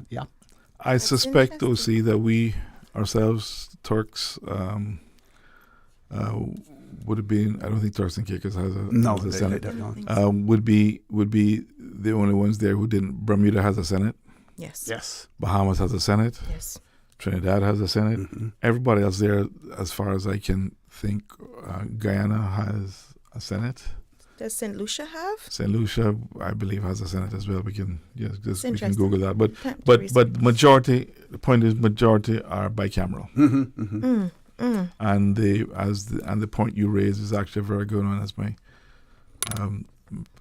mentor, a good friend, Kurt Tippett, would say. It's extremely pregnant. It's a very good idea. Problem then becomes, can the country afford it? Those that are arguing against it, you're going to be hearing, how useful is it really going to be? Is it going to hinder the government from getting its job done? I don't know, but it's something that could be looked at. Whether that's will be looked at in the future, I don't know. We may have gone past the opportunities that were there to look at it, but you never know. But it would be a very good training ground for future elected members. It's also a good place to utilize people who don't want to go through the rigors of an election process, right? But have the ability to serve the country, who could then be appointed to a Senate. And as you correctly said, if the law permits, a senator can serve as a minister. So in places who have it, I don't think I've come across anybody that said that they think it's a waste of time, or regretted having it. Regret having it. Yeah. Yeah, and I think one of the solutions with regards to trying to engage as much women into politics was mentorship and shadowing. And so the Senate, that's where the Senate will obviously falls in. So that is a good idea and something that we need to start researching and see how best to if we can push that forward. Okay, let's take a commercial break, folks. Please stay tuned. For the record, we'll be back shortly. It's a sizzling summer with J&. Money. You can win a luxury weekend getaway for two when you send or receive money from now until September 30, 2025. That's right. We're turning up the heat this summer with J&. Money. Visit www.jnmoneyonline.com to learn more about how to win. What are you waiting for? Send, win, relax this summer with J&. Money. Shipping to the Cayman Islands is fast, reliable, and seamless thanks to Cayman Airways Cargo. Need it faster than ocean freight? Cayman Airways Cargo offers multiple cargo flights to Grand Cayman from Miami weekly, so your packages, whether big, small, or in between, will arrive in no time. You can even use a Cayman Airways Cargo US address for your online shopping. Cayman Airways Cargo is also the only carrier providing air freight services for Cayman Brac and Little Cayman. Contact us today and see why Cayman Airways Cargo was voted as Cayman's best cargo and logistics company in the Best of Cayman Awards. For details, visit caymanairways.com/cargo. My mom's a superhero. She always knows what to do when I feel icky. Yesterday, we went to West Bay Pharmacy, and they had everything she needed. Medicine, my favorite band-aids with dinosaurs, and even flavored vitamins. Mom says they keep our family healthy. I think they're magic. Don't tell anyone. I think superhero shop at West Bay Pharmacy. West Bay Pharmacy, where the superheroes shop. West Bay Pharmacy and Centennial Towers. Convenient quality care is just around the corner. Can you imagine your home completely organized? At Brand Source Custom Closets, we can. We specialize in designing and building custom closets and storage units for any room in your home, including the garage. With tailored designs and custom LED lighting solutions to fit your lifestyle and budget. Our custom closets expert is committed to enhancing the value of your home with a solution that is uniquely yours. Visit our showroom or call 623-6774 to schedule a no-obligation appointment with our design expert. Brand Source Custom Closets, 209 Dorothy Drive, Industrial Park.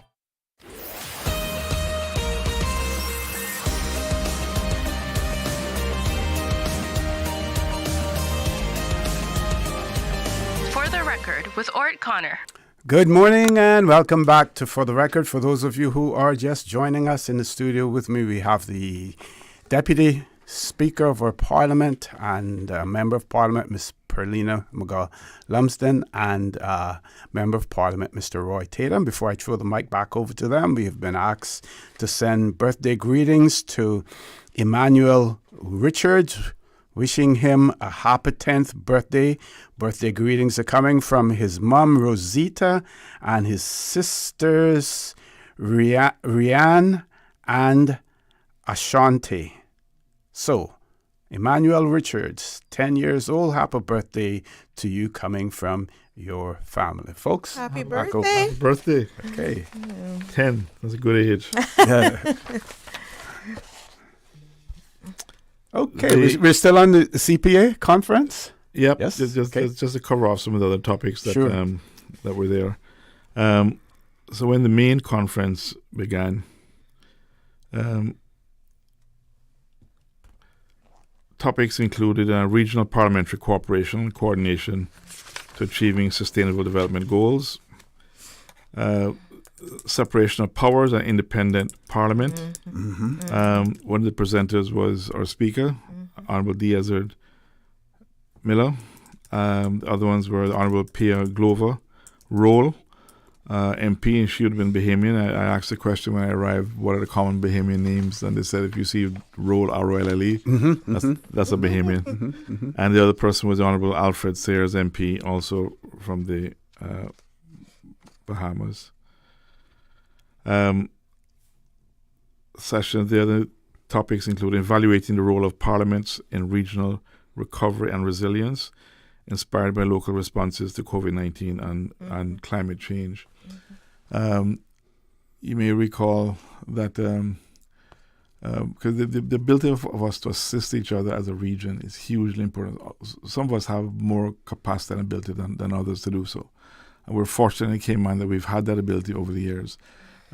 Even in things that are not, even in things like at the moment we have a helicopter, we may still have some police officers in Turks and Caicos assisting with a huge issue that they have, which is gang related.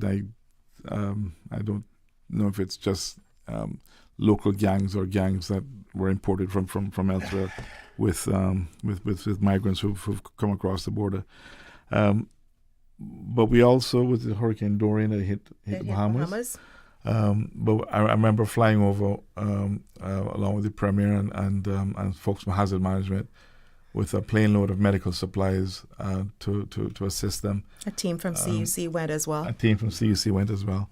And that's something that we've done for other countries as well.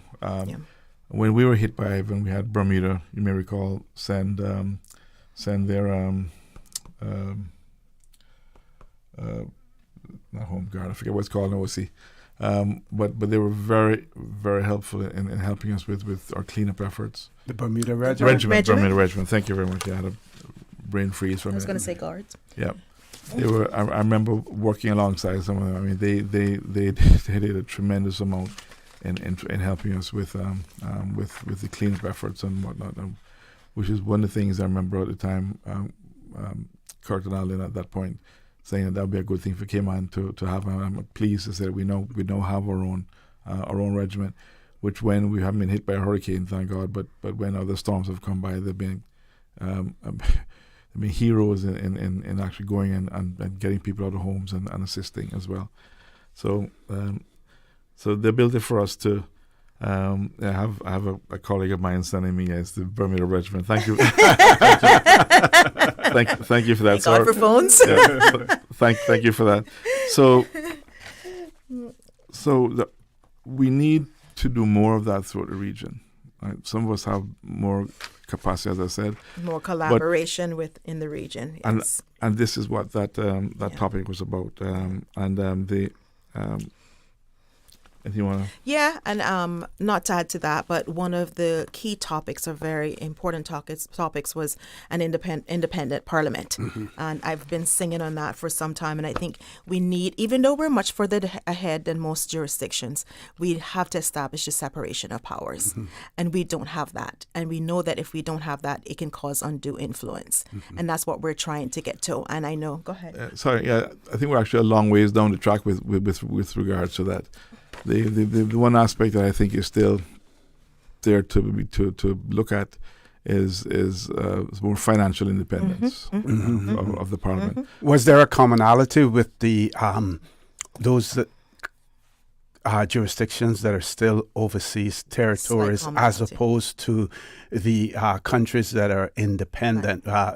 Who's really have control over their civil service as well, as everything else. Whereas in our situation, the control of the civil service is falls under the governor, who's delegated it to the deputy governor in that respect. And then, of course, we saw where prior to changes in legislation, as far as budgeting and everything was concerned, that was handled by the deputy governor. Was that common in some of the overseas territories, or you weren't able to discern that? I wasn't able to establish that at all. I came away with the perspective that the situations varied. Even some territories some countries I thought would have been further along than us. Weren't, and we're still looking to make. The fact that it is a topic at a regional conference means it's a concern, right? Mm-hmm. Yeah. It really was varied, but we've come a good ways down the track. There's some other things that we need to do. We won't get into it today, but topic for another time.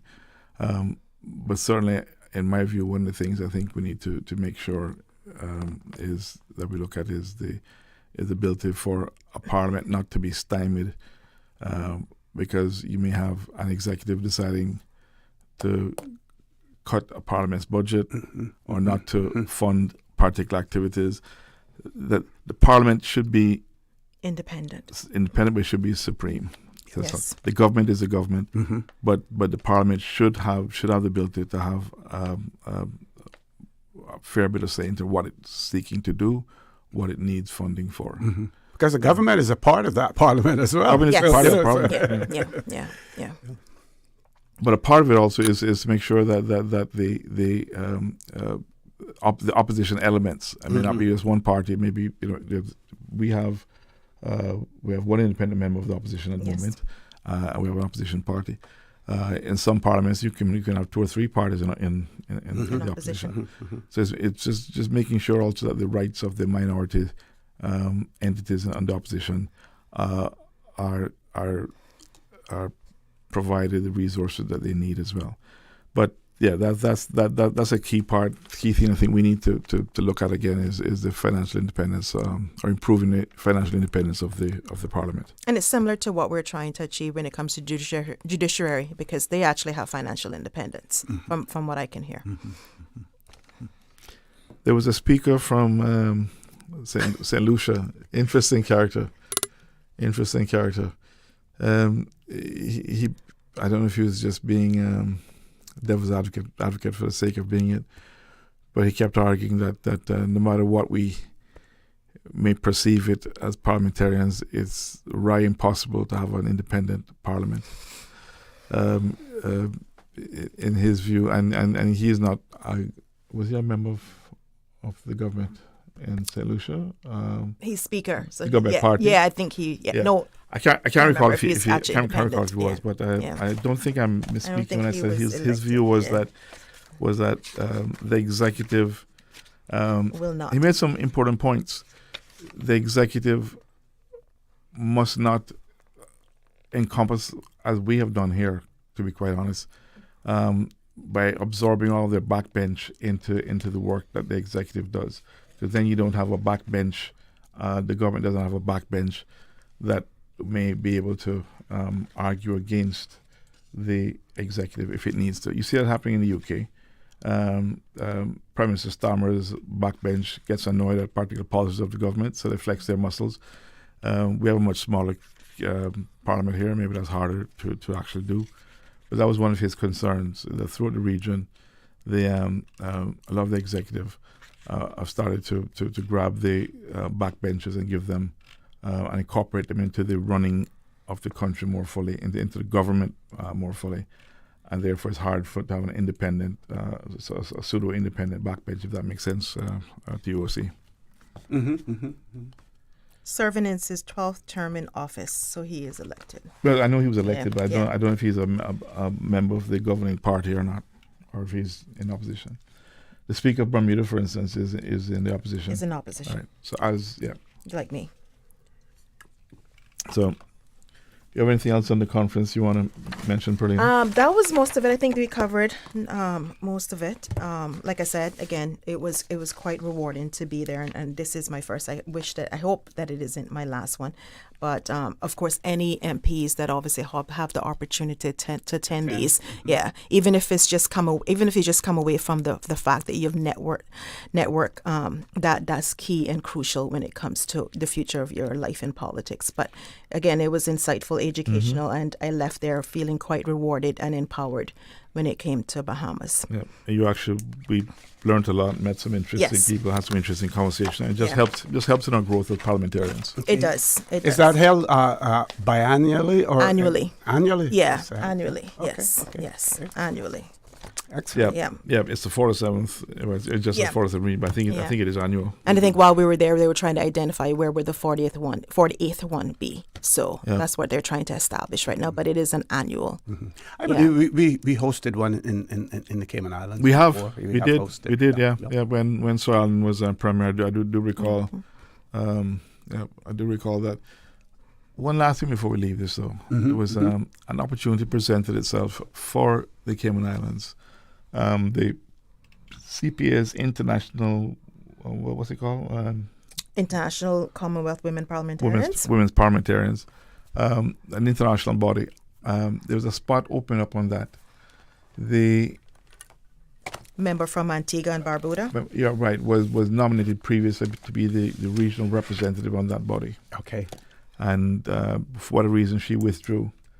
So at that meeting in the Bahamas, the opportunity presented itself to seek to replace that lady, and it was just wonderful for me to see that the body that was there were willing to support the Cayman Islands to put someone forward. So there's an effort underway now to see if we can get Minister Catherine Wilkes appointed. There was some pushback, which was that the period for new nominations had closed, and therefore they didn't want to reopen that. However, on technicality. Yeah, but the response back was, we're not asking for reopen nominations. We're asking you to replace and nominate a person who is now withdrawn. Bit of a technicality, but we're hoping that we can get somewhere with that, and we have a number of people in the region helping to push that, as is, I believe, our own speaker here. I said to our speaker that the other good thing with this, these you're born in a different level. Yeah, is that you get to mix them. P.S. Heather Bodden, I've known for a long time, former party member. I've known her for a long time. Minister Ebanks Wilkes, less so. But it was good to be able to have those opportunities in the margins or while you were there at the conference, and afterwards to have conversations and to talk with family and challenges and so on, and to bond a bit. And I think what was important too, and what was rewarding, was that we put aside politics and put Cayman at the fore. That's important. Yeah. You were there representing the Cayman Islands, we're here not for any Cayman. particular party. So that was right. So I said to the speaker one day, I don't think he'll mind me saying this. What do you do for fun? And his response was one that I wasn't aware of it. I guess people who are close to him would. But if he asked me to guess, I would never have guessed. So woodworking, and he has a passion for old furniture, maybe discarded furniture, old Caymanian made furniture. Yeah. That he mentioned. He showed some photos of some that he painstakingly restored, and he mentioned one piece that he had to take a pocket knife and essentially use that to slowly take off, years and years of varnish or paint or whatever it was before he could get to the actual wood. Yeah. And I thought to myself, I would never have guessed. I found that it was a fascinating conversation, and see his passion for that. And he did have a good saying as well while we were in the Bahamas, because I think their motto, or what they say, it is better in the Bahamas. And of course, his thing is, yes, it is better in the Bahamas, but it's best in the Cayman Islands. And so that was quite something to take away from it as well. He's very quick on his feet and very witty with it. But it was good to have him lead the delegation, not only because of his insight, but because of his experience and how much you could see how much he really loved this country and how happy and proud he is to be Caymanian. That was at the forefront at every single day.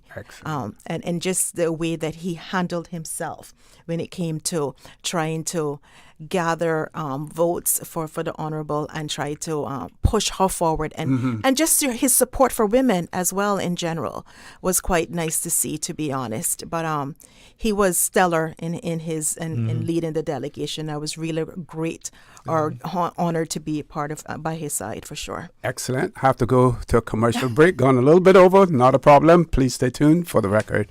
We'll be back shortly. Did you know that Doctors Hospital provides urgent care services 24 hours a day, 7 days a week? And Doctors Hospital's urgent care physicians have access to the most advanced MRI and CT imaging in the Caribbean, providing reliable diagnostics when you need it most. When you need quality urgent care for an illness or injury, Doctors Hospital is here for you 24/7. Whether it's a migraine, chest or abdominal pain, shortness of breath, broken bones, or another urgent need, Doctors Hospital at the top of Walker's Road. Urgent care right now.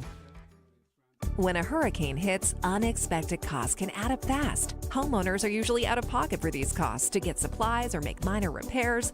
But with Cineco's parametric coverage, you get automatic payouts within 2 to 3 weeks after a Category 3 or stronger storm, whether or not you have damage. Available only through Cineco Homeowners Insurance. Call 949-8101 or visit Cineco.ky for a quote. That's Cineco.ky to get a quote today. Cineco, keeping Cayman covered.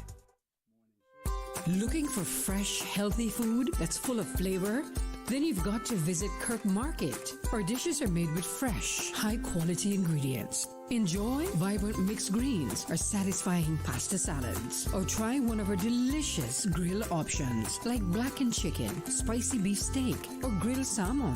Looking for something light and flavorful? We've got sushi rolls and poke bowls prepared daily. And don't forget to explore a hot bar or Billy Fresh salad at the salad bar. Stop by Kirk Market today for breakfast, lunch, or dinner and taste the difference. Eat well, live well with Kirk Market.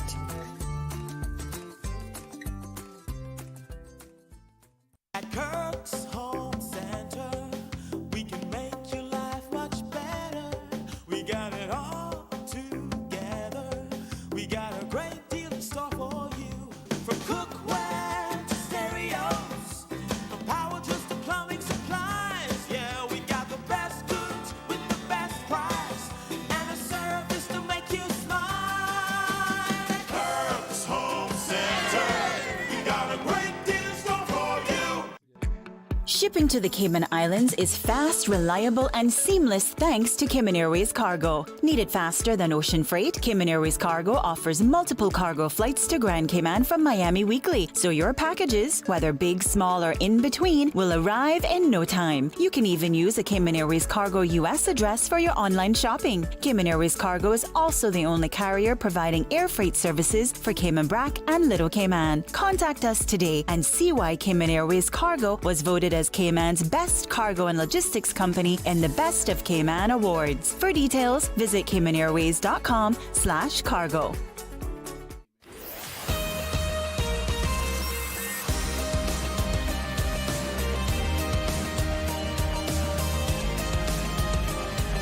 For the record, with ORRETT Connor. Good morning and welcome back to For the Record. For those of you who are just joining us in the studio with me this morning, Deputy Speaker and Member of Parliament, Ms. Pearlina McGaw-Lumsden, and Mr. Roy Tatum, the representative for the constituency of Red Bay. We have two callers. We're going to take the landline caller first. Caller, good morning. Welcome to For the Record. Good morning, Mr. For the Record. Good morning. Good morning. How are you? Fine, and good morning to your guest, the Deputy Speaker, and good morning to the MP from Red Bay. Good morning, sir.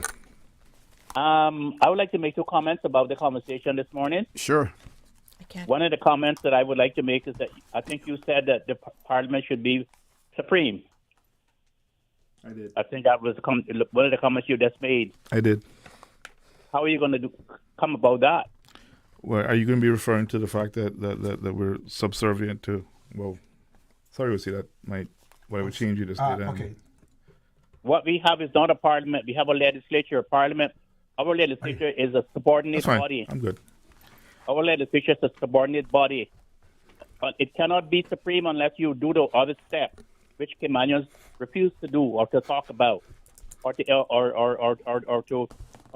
even invite people to have a conversation about. Mm-hmm. So don't put that on the radio at all, because that's not possible right now. The second thing is that you're talking about budget.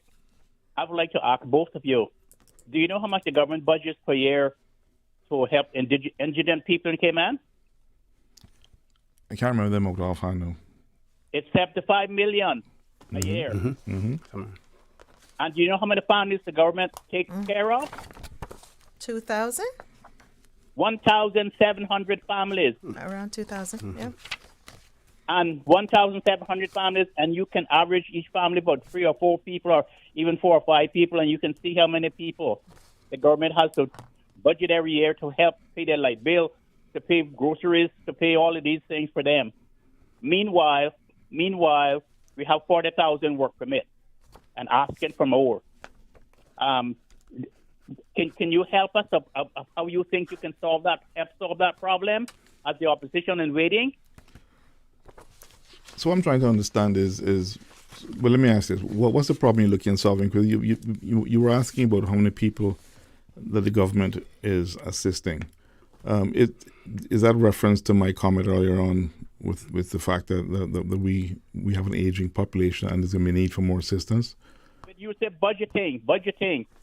The fact is that we are budgeting for $75 million a year. People who are unemployed, indigent people can't help themselves, and so forth. And at the same time, we're spending so much money elsewhere. And 3 months ago, the government had to go back to the legislature or you call it parliament to get another $45 million to put in that budget to help Caymanian people.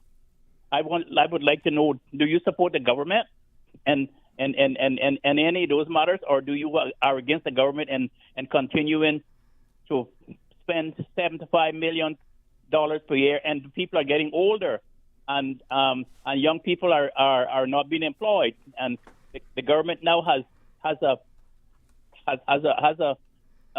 situation where they're trying to get people employed into the tourist industry, which seems to be almost impossible to happen because people won't hire them. And so I would like to hear what you, as a member who was elected by the people, how you're going to help solve that problem that the people have. Okay, caller. Thank you for that. OC, let me start off by saying that I support the government and support they give to Caymanians, particularly aging Caymanians, which is a conversation I started off with. I ain't too far from that myself, right? Hopefully, I will be in a far better financial position than an aunt of mine is, who is going to be 90 in October. Worked all her life, never got married, no chick or child, but yet, thankfully, has a home that's paid for, but doesn't have cash to help herself, right? My wife and I help provide support, and she has some other assistance as well. She's lucky, right? But there are many others who don't have a house over their head, who is not so lucky. So I support the assistance to our aging population who don't have the means to look after themselves. In terms of I also support anything that assists Caymanians to get employment. I sent the minister note the other day to say how pleased I was to see the good turnout at the employment fair, whatever it was. That was The being called. 2-day event. You had one on Monday and right. the 8th and the 9th of this month. Yeah. Right. I was going to add, let's hope it leads to employment, but I took that out. I didn't want it to come across being negative. He came back to me, and I don't think he'd mind me saying this thanked me for my, and said just what I was thinking. Let's hope it now leads to employment. I responded, I am hopeful. I support anything that helps Caymanians get employment. 2 ways about that. As I've often heard politicians say to each other, people may love Cayman as much as me. They love it no more. They don't love our people no more. So I hope I've assisted the caller in understanding what I want to see happen. But certainly, I will support the government in those endeavors as we go forward. The important thing for me is that we make sure that whatever we're doing, we think through it, we're thoughtful, we understand what the key objectives are. You can't do everything, but what the key objectives are, and that we're focused. And one of those objectives needs to be jobs for Caymanians. And we did, for those persons who were listening to the show earlier this morning as well, we heard Mr. Trevor Gibb talk about the needs. I think it used to be called a needs assessment unit. Now it's the financial assistance unit, something. I forget the names. But the point that he was trying to make is that the numbers, that there's this fallacy that exists out there, in terms of government support, that government is supporting those persons who have the ability to work, but are relying more on government support. And he said that there can be nothing farther from the truth than that. And he provided, some of the figures in relation to that. So that is one of the myths that we, have to get over as well. We're going to take our last commercial break. We still have one caller on hold on the WhatsApp. We will take that caller as soon as we return. Please stay tuned. For the record, we'll be back shortly. Get moving for a great cause. The Robert Hamilton Memorial 5K Walk Run presented by Tortuga is back. Sunday, September 28th at Camana Bay. Step out with family, friends, and colleagues as we raise funds for the Cayman Heart Foundation. Walk it, run it, just don't miss it. Every stride makes a difference. Sign up now at racecaribbean.net. Proudly supported by Tortuga, Health City, the Ministry of Health, Environment and Sustainability, Health Services Authority, Cayman First, and Radio Cayman. Shipping to the Cayman Islands is fast, reliable, and seamless thanks to Cayman Airways Cargo. Need it faster than ocean freight? Cayman Airways Cargo offers multiple cargo flights to Grand Cayman from Miami weekly, so your packages, whether big, small, or in between, will arrive in no time. You can even use a Cayman Airways Cargo US address for your online shopping. Cayman Airways Cargo is also the only carrier providing air freight services for Cayman Brac and Little Cayman. Contact us today and see why Cayman Airways Cargo was voted as Cayman's best cargo and logistics company in the Best of Cayman Awards. For details, visit caymanairways.com/cargo. Your dream home starts with a vision, and often inspiration is at the heart of that vision. Brand Source Home Gallery's in-house designers are here to help bring your vision to life. Whether you're remodeling or building a new home, Brand Source Home Gallery is your one-stop solution. Explore their kitchen cabinets, sinks, faucets, bath fixtures, tubs, vanities, and more. Let Brand Source's designers help and inspire you with your next project. Call 623-5000 and schedule an appointment with a design expert at Brand Source Home Gallery, Dorsey Drive, Industrial Park, serving Cayman for 50 years. My mom's a superhero. She always knows what to do when I feel icky. Yesterday, we went to West Bay Pharmacy, and they had everything she needed. Medicine, my favorite Band-Aids with dinosaurs, and even flavored vitamins. Mom says they keep our family healthy. I think they're magic. Don't tell anyone. I think superhero shop at West Bay Pharmacy. West Bay Pharmacy, where the superheroes shop. West Bay Pharmacy and Centennial Towers. Convenient quality care is just around the corner.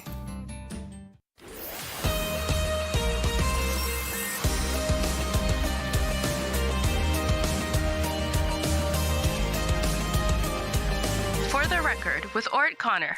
Good morning and welcome back to For the Record. We're in the last leg of the show this morning with Ms. Pearlina McGaw-Lumsden and Mr. Roy Tatum. We do have one last caller that we are going to, two callers that we're going to accommodate as well. First caller on the WhatsApp. Good morning. Welcome to For the Record.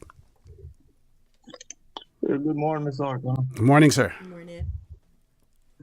And good morning to members of Parliament. Morning, sir. Yeah, Mr. Tatum. I was wondering if you had any update on the motion that you had planning on bringing to the floor of the House concerning the banks. Right. So that motion was actually brought. That motion was brought in the last Parliament by Donald Roy McTaggart, and he put forward a question. You may recall. Ms. McTaggart brought that question, that motion, during the term of the previous government. In the last sitting of the House, he asked the question for an update as to what the government was doing because with regards to that motion. The response was that the government had addressed the issue with the banks and had requested that banks look at their processes and to update the code of conduct that bankers put in place some 20 odd years ago. And I think that effort was supposed to have ended sometime around end of July or August. So I'm hoping that in the upcoming meeting that we actually hear something with regards to that. If not, I do suspect Mr. McTaggart will be asking about it.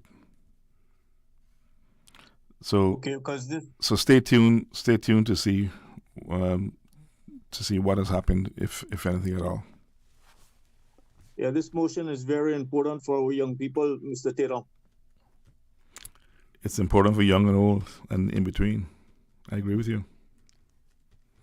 Okay, caller, thank you. Thank you very much for that. Let's grab our landline caller. Caller, good morning. Welcome to For the Record. Just want to thank the caller for that. It really is an important topic. Yes, and he keeps following up on it. Yep. Thank you, caller. Mm-hmm. Good morning, caller. Landline. Good morning. Good morning. Good morning. Yes, good morning, MP Tatum, and good morning, Deputy Speaker McGaw-Lumsden. I was listening earlier to our local parliamentary expert and our local constitutional expert admonishing you not to put certain things on the radio. and everybody holds that caller in very high regard. Yep.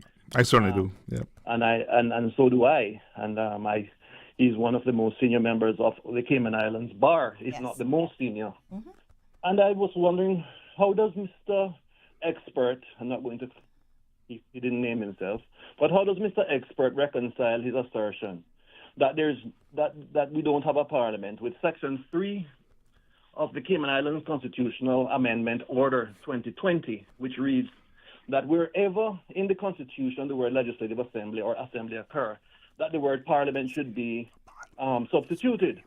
And I think when Mr. Tatum was referring to supremacy, he was referring to people, arms of government, not interfering with the activities and with the limits and autonomy of the actual parliament. Mm-hmm. I don't think we were getting too absolute in terms of our interpretation of what is a parliament and, we are not independent, and so therefore we can't speak about being a parliament. We wrote the words House of Parliament on the front of the building. Yes. What are you saying? We should cross it out? Yeah. No. He was speaking about the autonomy, and Mr. Tatum was speaking correctly about the autonomy. And I know that our local expert, with his honorary doctorate and all of his other accolades, is very passionate about these things, and he's knowledgeable, right? But he can't reconcile the statement that there's no parliament. There is a parliament. Whether you want to say that it takes on a different autonomy or independence from one overseas or from an independent nation, that's different. But I just wanted to support what Mr. Tatum was saying and encourage him to put it on the radio as much as he wants to, right? In relation to that, we do have a parliament. Whether you think it's a diluted version and it does not measure up to the Houses of Parliament in Westminster and other places, that's fine. And whether you want to have an inferiority complex by saying, we are lowly servants of England or whatever you want to say, fine. But we do have a parliament. It is enshrined in our constitution, and that gentleman is a constitutional expert and historical expert of the Cayman Islands. And I encourage Mr. Tatum to continue to repeat it on the radio. Okay, caller, thank you. Point taken. I want to thank the caller for that, but I will also just reiterate my esteem for the caller. Mm-hmm, mm-hmm. And I know his position. Which is why when he asked me, I said to you, "Are you referring to the fact that we are I don't want to use subservient, but the UK Parliament is a parliament above us." I understand his position. I wrote down the word parliament here because I was going to come back to it. So I thank the caller for allowing that opportunity. But I agree with everything he said. I will continue to refer to our parliament as our parliament. Others may have a different view. I'm good with that. Mm-hmm. But certainly the call was great. What I was seeking to address, right, was this body that I'm calling parliament, someone else may call legislature, in terms of the work that we do locally, right, should have sufficient autonomy to do that work, including not having budgets stymied. I don't think that, I'm not saying that has happened. I'm just, my point was that's the next thing that we need to make sure doesn't is corrected. But I thank both callers, and it's an interesting topic. We can come on another day and talk about whether we should be independent or not. I've moved my views. There was a point in my earlier when I was young where I was thinking we should be independent. As I've matured, gotten hopefully a bit wiser, I've come to appreciate that we don't have a bad situation now. But what we need to prepare ourselves for is to continue building and growing and strengthening our institutions, building and growing and strengthening our people. This issue of overseas offices that were criticized a few elections back is one that the UK supported. And not only were these good for us economically, but these were places that we could place Caymanians, as we have done in the UK, to start to develop, you can't call them diplomats, but to start to develop those soft skills and real skills. Because these are some steps that we need to continue to build our. So one day if we need to be independent, if we decide to be independent, right, we have strengthened our institutions, strengthened our capacities, strengthened our people, so that when we get there, we're not in some wilderness seeking a path out of it. We have arrived somewhat prepared. We've arrived at a destination as prepared as we could be, right, and with enough of an opportunity for success. So I was very the Bahamas. I remember being struck while I was there, looking around, and thinking 400,000 people. They've been independent 50 whatever years now, but you see a vibrancy there and a successful country and successful economy. But we have a similar thing here. Maybe we'll be independent one day, but we need to prepare for it. Okay, we have two callers still, even though I say that was the last call. This may infringe on your closing comments. That's fine. You want to take the callers? That's okay, fine. We're going to take two last callers, but you have to be brief because we have less than 3 minutes to go. Which one do we take first? The landline caller, good morning. Welcome to For the Record. Please be brief. Hello, good morning, Mr. Osi. Good morning. Rambo speaking. Yeah. Good morning, panel. Hey, Rambo. Good morning, Mr. Ron, Mr. Tatum. Good morning, Ms. Pearlina. Good Mr. Osi. Good morning, Mrs. Apparently, right, the UK claims to represent bureaucracy. They have a tendency to have a high behind it, and the promises, right? David Lammer is the predecessor as the Deputy Prime Minister, right? Angela Reen, she fired herself, right? And we have Ms. Cooper watching us now, okay? And due to prayer post-election, right, the austerity budget in the purview, annual in the year, she's out there, right? The base morality is the power of the purse, control the power of purse. So any financial endowment, it benefits, and whoever want to be fiscal conservative, inflation, right? That's essential. But here the pipeline down. Deflation, reduce monies in a general price. Okay, price level. Have a good day. Thank you very much, Rambo. Has that other caller reconnected? Thanks, Rambo. Yep. Okay, I want to give both of you an opportunity for some closing comments, and I'm going to steal a little bit of time as well. Just want to say congratulations to our new Caymanian physician who has completed her Doctor of Medicines in Family Medicine, balancing medical school, hospital shifts, motherhood, and personal loss. Caymanian physician Dr. Davina McCoy, BSc, Bachelor's in Medical Science, MBBS, PG diploma, family medicine, persevered and successfully completed her Doctor of Medicines in Family Medicine through the University of the West Indies. Wow. Dr. McCoy, who has served at the Cayman Islands Health Services Authority for nearly a decade, currently works in a general practice clinic. She describes completing the program as, and I quote, both challenging and fulfilling, having balanced the demanding roles of doctor, student, wife, and mother of 4. Her medical career began in 2015 after earning her MBBS at UWI's Mona campus, followed by internships and senior house officer positions in Jamaica. Can't read all of it, but congratulations to her as well. It's a wonderful story. Wow. Final comments from both of you.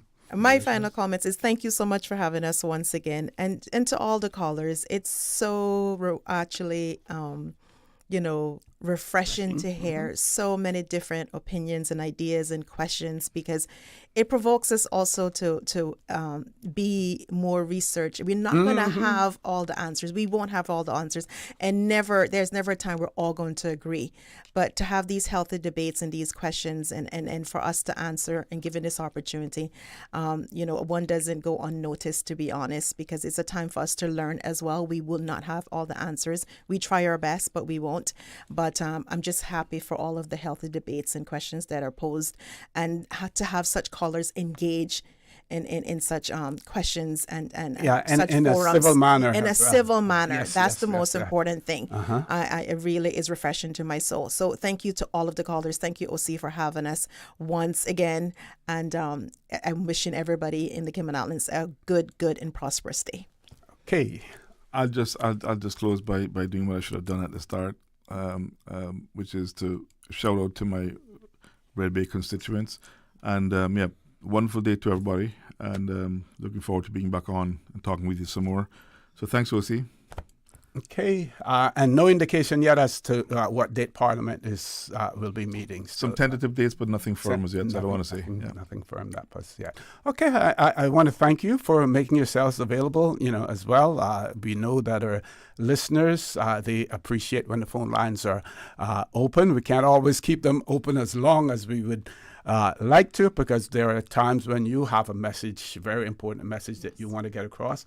And certainly this morning, your experience at the Regional Commonwealth Parliamentary Conference was extremely, important, and you highlighted parts of that.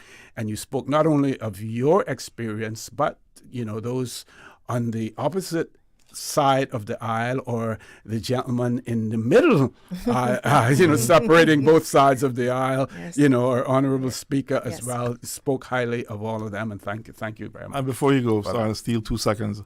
A huge shout out to the Parliament staff, but Miss Nordra Walcott was stellar in organising, not just us, but we didn't talk about it, but also the efforts of the young parliamentarians. They were fantastic.